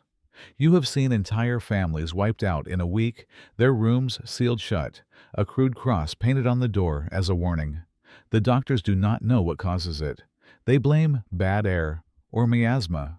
But you have noticed that the sickness always seems to follow the water. You have seen them chain up the handle of a pump on a street where the cholera is at its worst, a desperate, futile attempt to stop the spread of an enemy they cannot see. And so you do what everyone else does. You avoid the water when you can. The safest thing to drink is beer. Not the strong, dark ale of the taverns, but the weak, small beer that is brewed in every home. Even children drink it. It is not for pleasure or intoxication. It is for survival. The brewing process boils the water, killing the invisible poisons within it. The beer is warm flat and tastes faintly of sour grain, but it is safe. It will not give you the fever, the cramps, the slow, agonizing death that a single cup of water might. You finally get to the front of the line at the pump. You fill your bucket with the clear, cold, dangerous water. You will take it home and boil it for your tea or to make your own small batch of weak beer. You will use it to wash, but you will never drink it straight from the pump. You carry the heavy bucket back through the crowded streets, your thirst unquenched. In this great modern city, this heart of the British Empire, you can die from a simple glass of water. It is a terrifying thought, a daily reality that you have learned to live with. The fever has taken hold. For 3 days, you have been lying on your straw pallet, shivering one moment and burning the next. Your head pounds with a dull, relentless rhythm, and your cough is a deep, rattling sound that frightens your family. You have tried the usual remedies, a weak herbal tea, a damp rag on your forehead, but nothing has worked. You are getting weaker. Finally, with a heavy heart, your wife uses the last of her savings to do the unthinkable. She sends for a doctor. The word itself carries a weight of both hope and dread. A doctor is for the dying a final expensive gamble against fate. When he arrives, he does not look like a savior. He is a grim-faced man in a dark coat that smells of mothballs and something vaguely medicinal. He does not smile. He does not offer words of comfort. He carries a leather bag filled with the strange, intimidating tools of his trade. He looks around your small, dark room with a look of mild disgust, his gaze sweeping over the damp walls and the other sleeping forms. He does not ask you many questions about how you feel. He already has a theory. He believes your illness is caused by an imbalance in your body's humors, an excess of blood that is making you hot and feverish. What time is it where you are? I'd love to know who is listening with us tonight. And if these quiet stories help you find some peace, perhaps consider subscribing. It means more than you know. He opens his bag, and the sight of his tools makes your heart beat faster. He has knives, clamps, and a small, terrifying saw. But he does not reach for those. He takes out a glass jar filled with dark, wriggling shapes. Leeches. This is the cure. He tells you to be still, his voice cold and impatient. He places 3 of the slimy black creatures on your chest. You flinch as you feel their small, sharp bites, a cold, piercing sensation. Then there is nothing but the strange, pulling feeling as they begin to do their work, drawing the bad blood from your body. You lie there still and silent, feeling the life slowly being drained from you, and you wonder if the cure is worse than the disease. The doctor watches for a while, his arms crossed, a look of detached academic interest on his face. He believes he is balancing your humors, restoring your body to its natural state. He does not understand the invisible world of germs or the true nature of infection. He is fighting a battle with the wrong weapons, guided by a map that is 1,000 years out of date. After what feels like an eternity, he removes the leeches now fat and swollen with your blood. He gives your wife a small packet of a bitter-tasting powder to mix with your water and tells her to pray. Then he takes his money and leaves, disappearing back into the foggy London street. You are left feeling weaker than before, your chest marked with small bleeding wounds. Your fever still rages. The doctor's visit has brought no relief, only a new kind of fear. You have placed your life in the hands of a man who fights shadows with leeches, who sees your sickness not as a physical ailment, but as a moral or spiritual failing. You close your eyes, and you listen to the sound of your own ragged breathing. In this world, healing is a strange and brutal art, and sometimes the best you can hope for is to simply survive the cure. The sound of coughing is the constant percussive soundtrack of London. You hear it everywhere. A child hacking in the alley, a woman wheezing in the market, a man's deep, rattling cough from the factory floor. But there is one cough that everyone learns to fear. It is not a sudden, sharp sound. It is a soft, persistent, wet cough that seems to come from deep within the soul. It is the sound of consumption. It is the sound of a slow, inevitable death sentence. When you hear that sound coming from the room next to yours through the thin tenement walls, you learn to hold your own breath as if you can stop the disease from seeping through the cracks. Tuberculosis, or consumption, as you call it, is a ghost that haunts every poor neighborhood. It is not a swift killer like cholera. It is a slow, patient thief that steals a person piece by piece. You see its victims on the street every day. At first, they just look tired, a little pale. Then, a persistent flush appears on their cheeks, a feverish, unnatural brightness in their eyes. They begin to lose weight, their bodies growing thinner, more fragile, as if they are being eaten away from the inside out. They are ghosts walking among the living. People offer them pity, but they also keep their distance. Everyone knows that the disease is in the air, in the spit, in the very breath of the afflicted. There is no cure. The doctors have no answers. They might recommend fresh air, a cruel joke in a city that is choking on its own smoke. They might prescribe a tonic of cod liver oil, or, more likely, a bottle of laudanum to quiet the cough and dull the pain. For the wealthy, there are sanatoriums in the countryside, clean rooms with fresh air, and nourishing food. For you, there is only this one damp room shared with your entire family. The close quarters, the lack of fresh air, the poor nutrition, it is a perfect breeding ground for the disease to spread from one person to the next. When consumption enters a tenement room, it rarely leaves until it has visited everyone inside. You go to visit a neighbor whose husband is in the final stages. The man is a skeleton lying on a straw pallet, his skin stretched tight over his bones. His breathing is a shallow, rattling whisper. His wife sits beside him, her face a mask of weary, hollow-eyed resignation. She is not weeping. The tears have long since dried up. She is simply waiting. The room is quiet, heavy with the smell of sickness, and the silent understanding that the end is near. You offer them a small piece of bread you have saved, a gesture that feels both deeply meaningful and utterly useless. The man is too weak to eat. You do not stay long. There is nothing to say. You are just a witness to the final act of a tragedy that is playing out in 1,000 rooms just like this one across the city. You leave the room and walk back out into the street, and you feel a tickle in your own throat. You try to suppress a cough, but you cannot. A sharp pang of fear, cold and immediate, shoots through you. Is it just the fog, or is it the beginning? This is the ever-present anxiety of life in the slums. You are surrounded by an invisible enemy, one that you breathe in with every lungful of foul air. You pull your thin coat tighter around your chest, a futile gesture against a threat that is already inside the walls. Inside the rooms, inside the very air you breathe. If you think the life of a man in Victorian London is one of unrelenting toil, try living it as a woman. For you, the shriek of the factory whistle does not signal the end of the day's labor. It merely signals a change of venue. You walk home from your 12-hour shift at the textile mill, your hands raw and your back aching, only to begin your second unpaid shift. There is no rest for you. You are the engine that runs the home, a machine that is never allowed to stop. Your work is a river that flows from the moment you wake in the cold, dark room to the moment you collapse back onto your straw pallet, only to begin again a few short hours later. You return to your tenement room, which is filled with the shouts of your children and the smell of boiled cabbage. You must cook the evening meal over the small smoky fire, a thin soup and a piece of bread that will never be enough to quell the hunger in your children's eyes.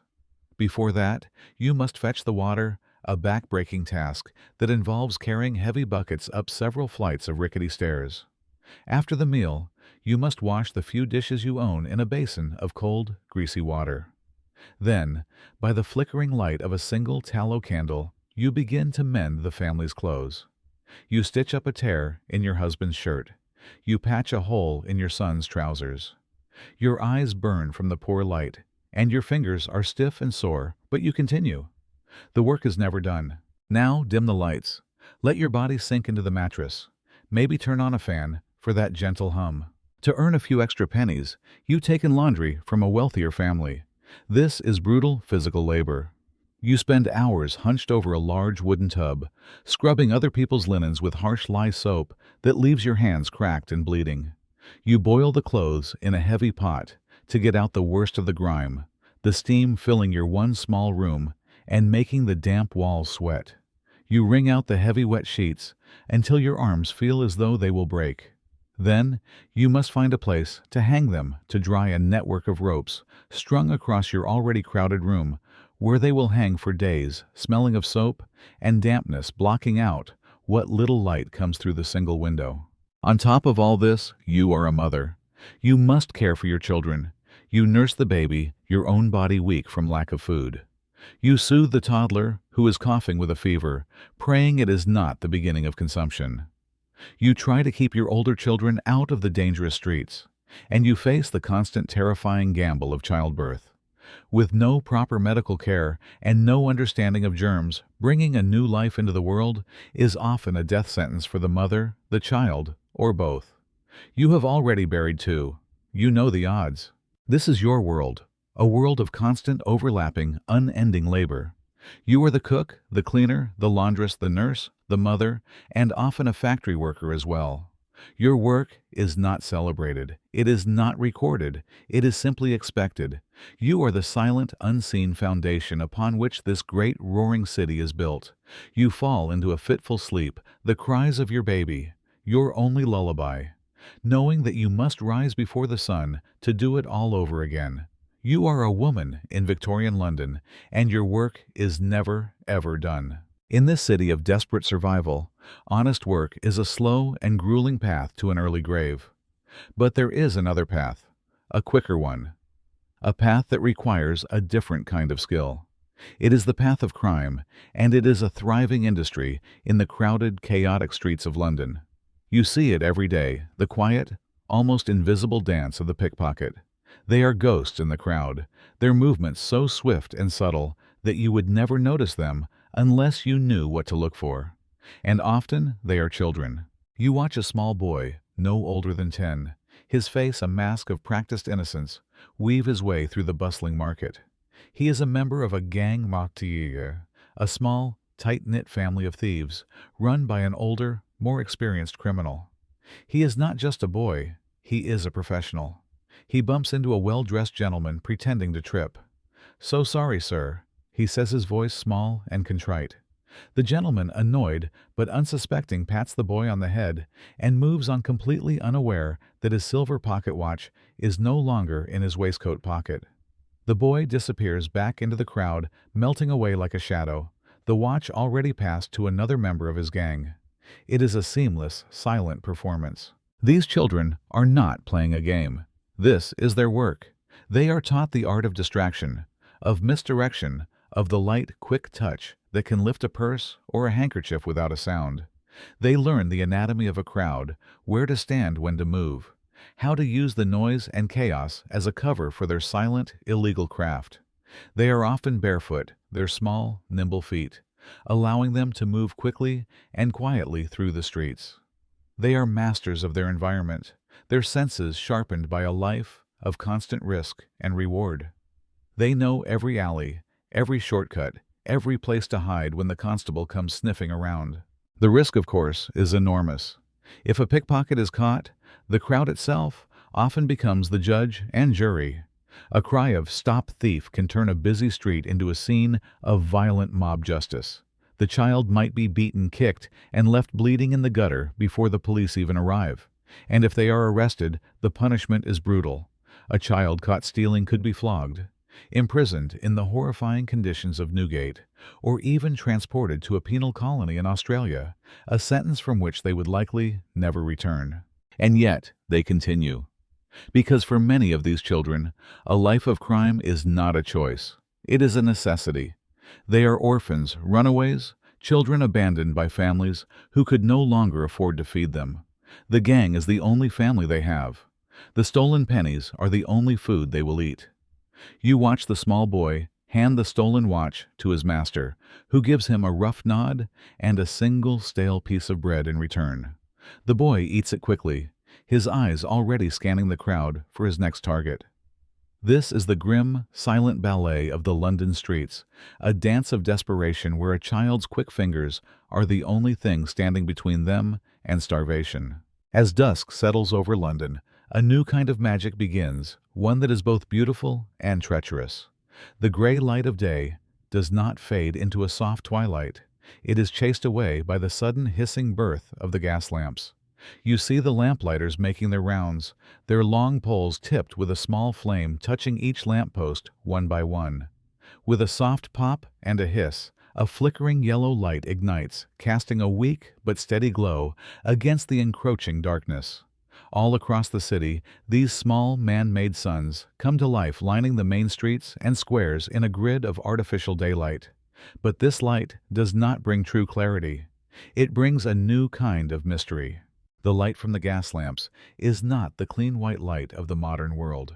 It is a strange, sickly yellow-orange glow that coats everything it touches in a jaundiced hue. It makes familiar faces look strange and skeletal. It turns the grimy brick of the buildings a deep, bruised orange. The light is not steady. It flickers and dances, especially when the wind blows, making the shadows writhe and twist as if they are alive. And the lamps are not silent. They produce a constant low hiss, a sound that becomes part of the city's nighttime symphony, a quiet, sibilant whisper beneath the clatter of hooves and the distant shouts. This light does not feel wholesome or safe. It feels theatrical, artificial, as if the entire city has become a stage for a grim and poorly lit play. You are not reading a Dickens novel. Tonight, you are living in it. And the factory whistle is about to blow. The most profound effect of the gaslight is the shadows it creates. They are not the soft, gentle shadows of moonlight. They are deep, black, and sharply defined. Every corner, every doorway, every narrow alley becomes a pool of absolute impenetrable darkness. The city transforms into a stark landscape of harsh contrasts, small, isolated islands of flickering yellow light surrounded by an ocean of blackness. To walk through the city at night is to move from one small pool of light to the next with long stretches of terrifying darkness in between. You learn to walk quickly through these dark patches, your heart beating a little faster, your senses on high alert. This world of light and shadow is a perfect hunting ground for the city's predators. The pickpockets and thieves you avoided during the day are even more dangerous now. They use the shadows as their cloak, moving silently from one dark corner to another, watching for a lone traveler or a drunken gentleman to stray from the safety of the light. You see a figure huddled in a doorway, just a dark shape in the gloom, and you cross the street to avoid them. You hear a sound from a dark alley, a scuffle, a muffled cry, and you quicken your pace, your eyes fixed on the next gas lamp ahead. The darkness hides both real and imagined threats, and your mind begins to play tricks on you. And yet you cannot deny that there is a strange, haunting beauty to it all. The way the gaslight illuminates the swirling fog, making the air itself seem to glow. The way the wet cobblestones glisten, reflecting the yellow light like 1,000 broken stars. The city at night is a place of both terror and wonder, a beautiful, dangerous stage where anything can happen. You pull your collar up against the cold, damp air and hurry home, a solitary figure, moving through the flickering gaslit dreamscape of Victorian London, navigating from one small island of light to the next.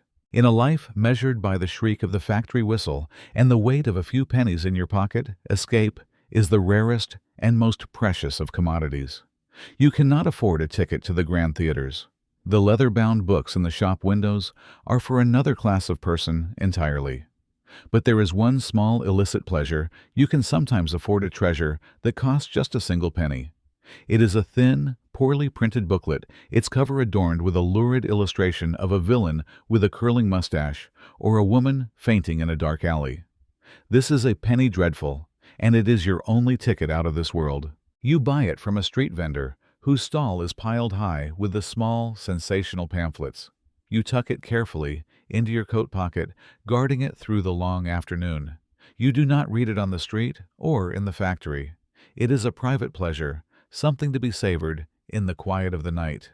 After your meager supper, when the rest of your family is asleep on their pallets and the only sound in your small room is the quiet breathing of others and the distant rumble of the city, you light a single sputtering tallow candle. By its weak, wavering light, you take out your prize. The paper is cheap, rough and thin, and the ink is sometimes smudged, but the story it tells is anything but dull.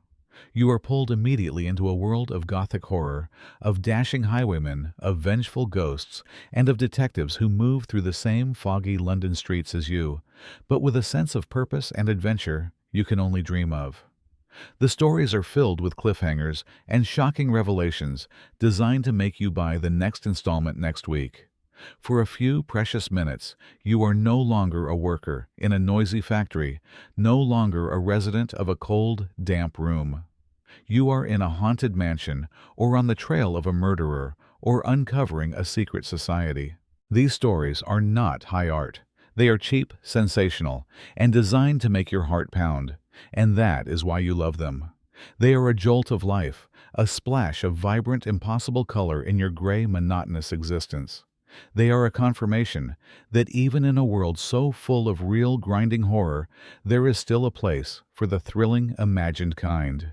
The heroes are brave, the villains are dastardly, and for a little while the world makes a kind of dramatic, exciting sense that your own life never does.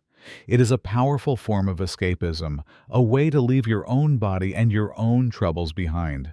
When you finish the last page, often on a dramatic cliffhanger, you are left with your heart still pounding, your mind still reeling from the adventure. You carefully fold the small booklet and hide it away. Tomorrow, you might trade it with a friend at work for the one they have just finished. The stories are passed from hand to hand, read and reread until the cheap paper grows soft and falls apart. It is a secret shared culture of cheap thrills, a small paper-thin wall you build against the crushing reality of your life.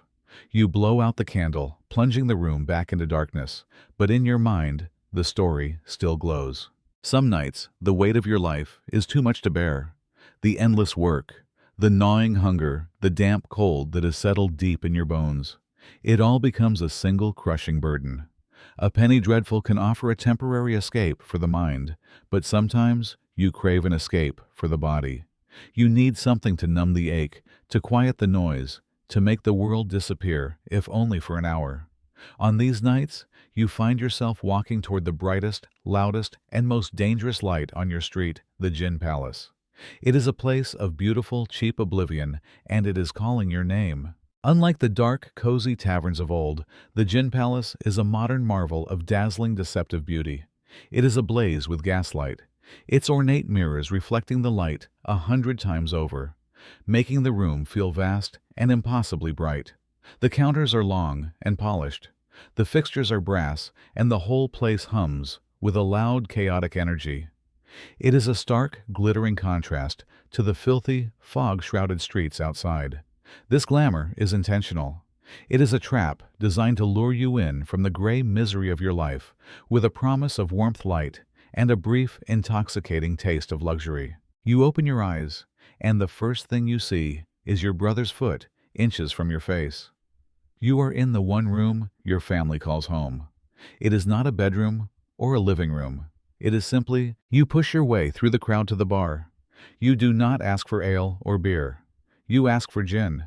It is the cheapest, strongest spirit you can buy, a harsh, clear liquid that has earned the name Mother's Ruin for its devastating effect on the city's poor. For a single penny, you are given a small glass of the potent drink. The smell is sharp and almost medicinal, a powerful botanical scent of juniper that stings your nostrils. You hold the small glass in your hand. It is a small price to pay for a few moments of forgetting. You take a drink. The gin is harsh and burns a trail of fire down your throat and into your belly. But then a strange creeping warmth begins to spread through your body. The constant aching cold in your limbs begins to subside. The noise of the palace fades into a pleasant, blurry hum. The worries that have been clinging to you, the rent, the hunger, the sickness, begin to loosen their grip. For a few precious moments, you are no longer a worker, a parent, a resident of a cold, damp room. You are just a warm, floating sensation. You are numb, and in this city, numbness is a form of peace. This is the escape you paid for. But the escape is a cruel illusion. The warmth eventually fades, leaving you feeling colder than before. The next morning, you wake with a pounding headache, a mouth as dry as dust, and a stomach that churns with regret. The penny you spent on gin is a penny you no longer have for bread. The brief oblivion it offered has been paid for with a deeper exhaustion. You leave your room to face another day, your body weaker, your pockets emptier. The gin palace with its bright lights and false promises has not saved you from your life. It has only made it harder to endure. You thought you knew poverty. You thought the damp, crowded tenement room you call home was the worst of it. But tonight, you take a wrong turn, or perhaps you are simply forced by circumstance, and you find yourself in the true heart of London's darkness, the Rookeries. These are the infamous slums, places like Whitechapel, or Seven Dials neighborhoods that are not just poor, but have become a kind of living hell. The already narrow streets constrict into winding, labyrinthine alleys, where the tall, leaning buildings block out what little sky is visible. It is a world of perpetual twilight, even at midday. There is no space here, no clean air, no silence. The sheer density of human life is suffocating. Every room, every cellar, every attic is crammed with people. Entire families live in a single, windowless room, sharing their space with other families with rats, and with the constant dampness that seeps up from the ground. The air is thick with a stench so powerful it is almost a physical wall. The smell of unwashed bodies, of rotting garbage piled in the courtyards, of raw sewage running in open drains. You see children, their faces pale and their feet bare, playing in the filthy gutters, their laughter a strange and haunting sound in this place of despair. Gray tattered laundry hangs from lines strung between the buildings, a sad drooping canopy that never fully dries in the smoky, humid air. You move through the alleys, your feet slipping on the greasy cobblestones. You are jostled by drunken men stumbling out of hidden gin dens, by weary women carrying heavy loads, by groups of children with old knowing eyes who watch your every move. The noise is a constant, overwhelming assault. Arguments spill out of doorways, a baby's cry never ceases. A man coughs a deep, rattling cough until he retches into the street. There is no escape from the sound, no escape from the smell, no escape from the constant pressing presence of other people's misery. You feel a claustrophobia so intense it is hard to breathe. You pass the entrance to a common lodging house, a place where for a few pennies you can rent a spot on the floor for the night. You peer into the darkness within and see a scene from a nightmare. Dozens of bodies are crammed together on the floor, men, women, and children all sleeping in a single vast room. The air is thick with the heat of their bodies and the smell of their sickness. This is not a place of rest. It is a place of shared, anonymous despair. There is no safety here, no privacy, only the warmth of other struggling bodies and the constant threat of theft or violence. You hurry past, pulling your thin coat tighter around you, feeling like an intruder in a world of profound suffering. This is the side of London that the wealthy do not see, the side that is hidden away in the dark, forgotten corners of the city. This is the engine room of the great empire, the place where the people who build the bridges, clean the sewers, and fuel the factories come to die. You look at the faces you pass, and you see a hopelessness so deep it feels like a physical landscape. You realize that you are not just walking through a slum, you are walking through a graveyard of dreams. It has been a bad week. The factory has reduced your hours, and the few pennies you have earned are not enough to buy a full loaf of bread. You have been living on weak tea and the scraps you can find. The hunger is a constant dull ache in your stomach, a cold companion that never leaves you. You sit on the cold stone step outside your tenement building, watching the gray, indifferent city move around you. You feel a profound sense of despair, a feeling of being utterly alone in a world that does not care if you live or die. You have nothing, you are nothing, a ghost haunting the edges of a world that has no place for you. You are so lost in your own misery that you do not notice the old woman who lives in the room next to yours until she is standing right in front of you. She is a thin, stooped figure, her face a road map of wrinkles. her hands gnarled with age and hard labor. She is as poor as you are, perhaps even poorer. You expect her to pass by without a word, as everyone else does. But she stops. She looks at you, and her eyes, which have seen a lifetime of suffering, are filled not with pity, but with a quiet, weary understanding. The room, and it contains your entire world. You share this small, damp space with 6 other people. A single lumpy bed, a few rickety chairs, and a thin wool blanket that hasn't been washed since the last queen's birthday. There is no wallpaper, just peeling plaster that sweats in the humid air. The ceiling drips when it rains, and sometimes even when it doesn't. In the corner sits a bucket, a silent, multi-purpose horror that serves as the family toilet. You have learned to breathe through your mouth in the mornings. You dress under the thin blanket, a clumsy daily dance of modesty in a room that offers none. From the single window, so grimy with soot, you can barely see through it. There is no view of the sun, only the endless yellow-gray fog and the brick wall of the tenement next door. She says nothing. Words are a luxury that neither of you can afford. Instead, she holds out her hand. In her palm is a small, hard crust of bread. It is not much. It is probably the last piece of food she has. But she is offering it to you. You stare at the piece of bread for a long moment, unable to speak. In this city of relentless indifference, this small, simple act of kindness feels like a miracle. It is a gesture so unexpected, so profoundly human, that it cracks the cold shell of your despair. You slowly reach out and take the bread from her. Your fingers brush against hers, and her skin feels as rough and dry as old parchment. You look up at her and you try to say thank you, but the words are stuck in your throat. You can only give a small, grateful nod. She nods back, a flicker of a smile on her thin lips. Then she turns and shuffles back into the darkness of the tenement, disappearing as quietly as she came. You are left alone on the step, holding the small, hard piece of bread in your hand. It is more than just food.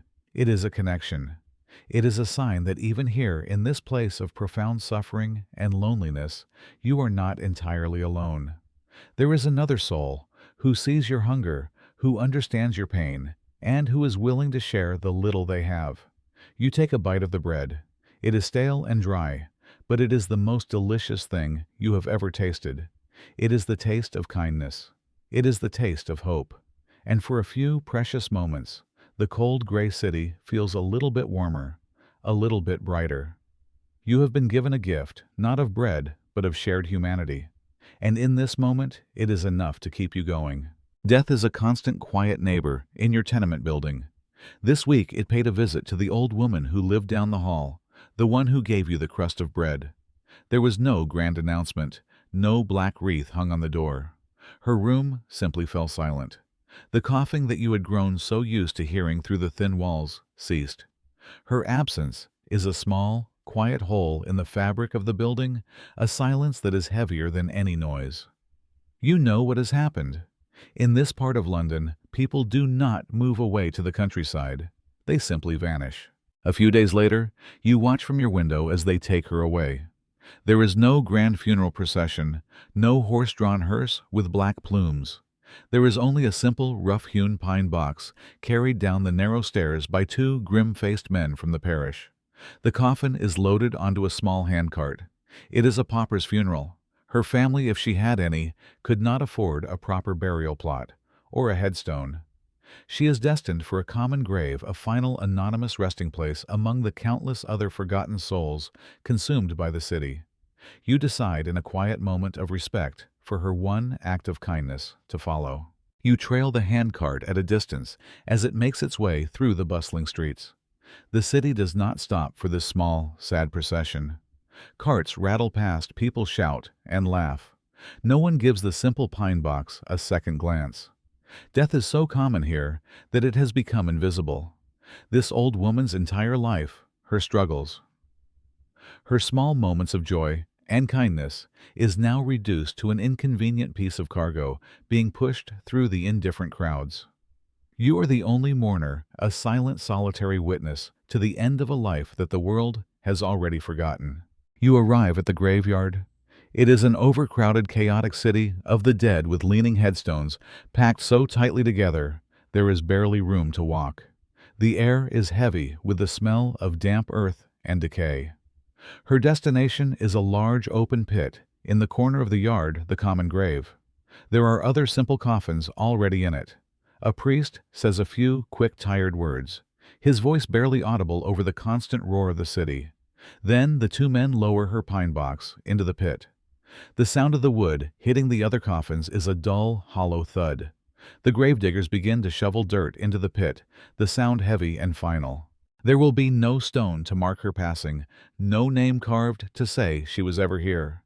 She will be just another layer in the earth, another unremembered soul.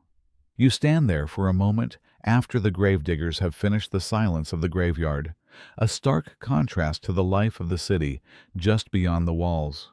You think of the crust of bread she gave you. In a world that will not remember her, you will. It is the only monument she will ever have. You turn and walk back towards the smoke and the noise, the weight of the city feeling a little heavier now, a little colder. You think you know noise. The roar of the factory, the shouting of the market, the rumble of a passing train. These are the familiar sounds of your world. But there are moments when the city's many voices rise together, not in a chorus, but in a deafening chaotic symphony that feels like an assault on your very soul. Today is one of those days. You are walking home, and the noise is not just a background hum. It is a physical force, a wall of sound that presses in on you from all sides, leaving no room for silence, no space for your own thoughts. It begins with the sound of wheels on stone, a constant grinding, clattering roar. Hundreds of horse-drawn carts, omnibuses and carriages clog the narrow streets, their iron-rimmed wheels a relentless thunder on the cobblestones. The sound is so loud, it makes the ground vibrate. To this you add the sound of the horses themselves, the sharp, rhythmic clatter of their hooves, the jingle of their harnesses, the occasional panicked whinny as a driver cracks his whip too close.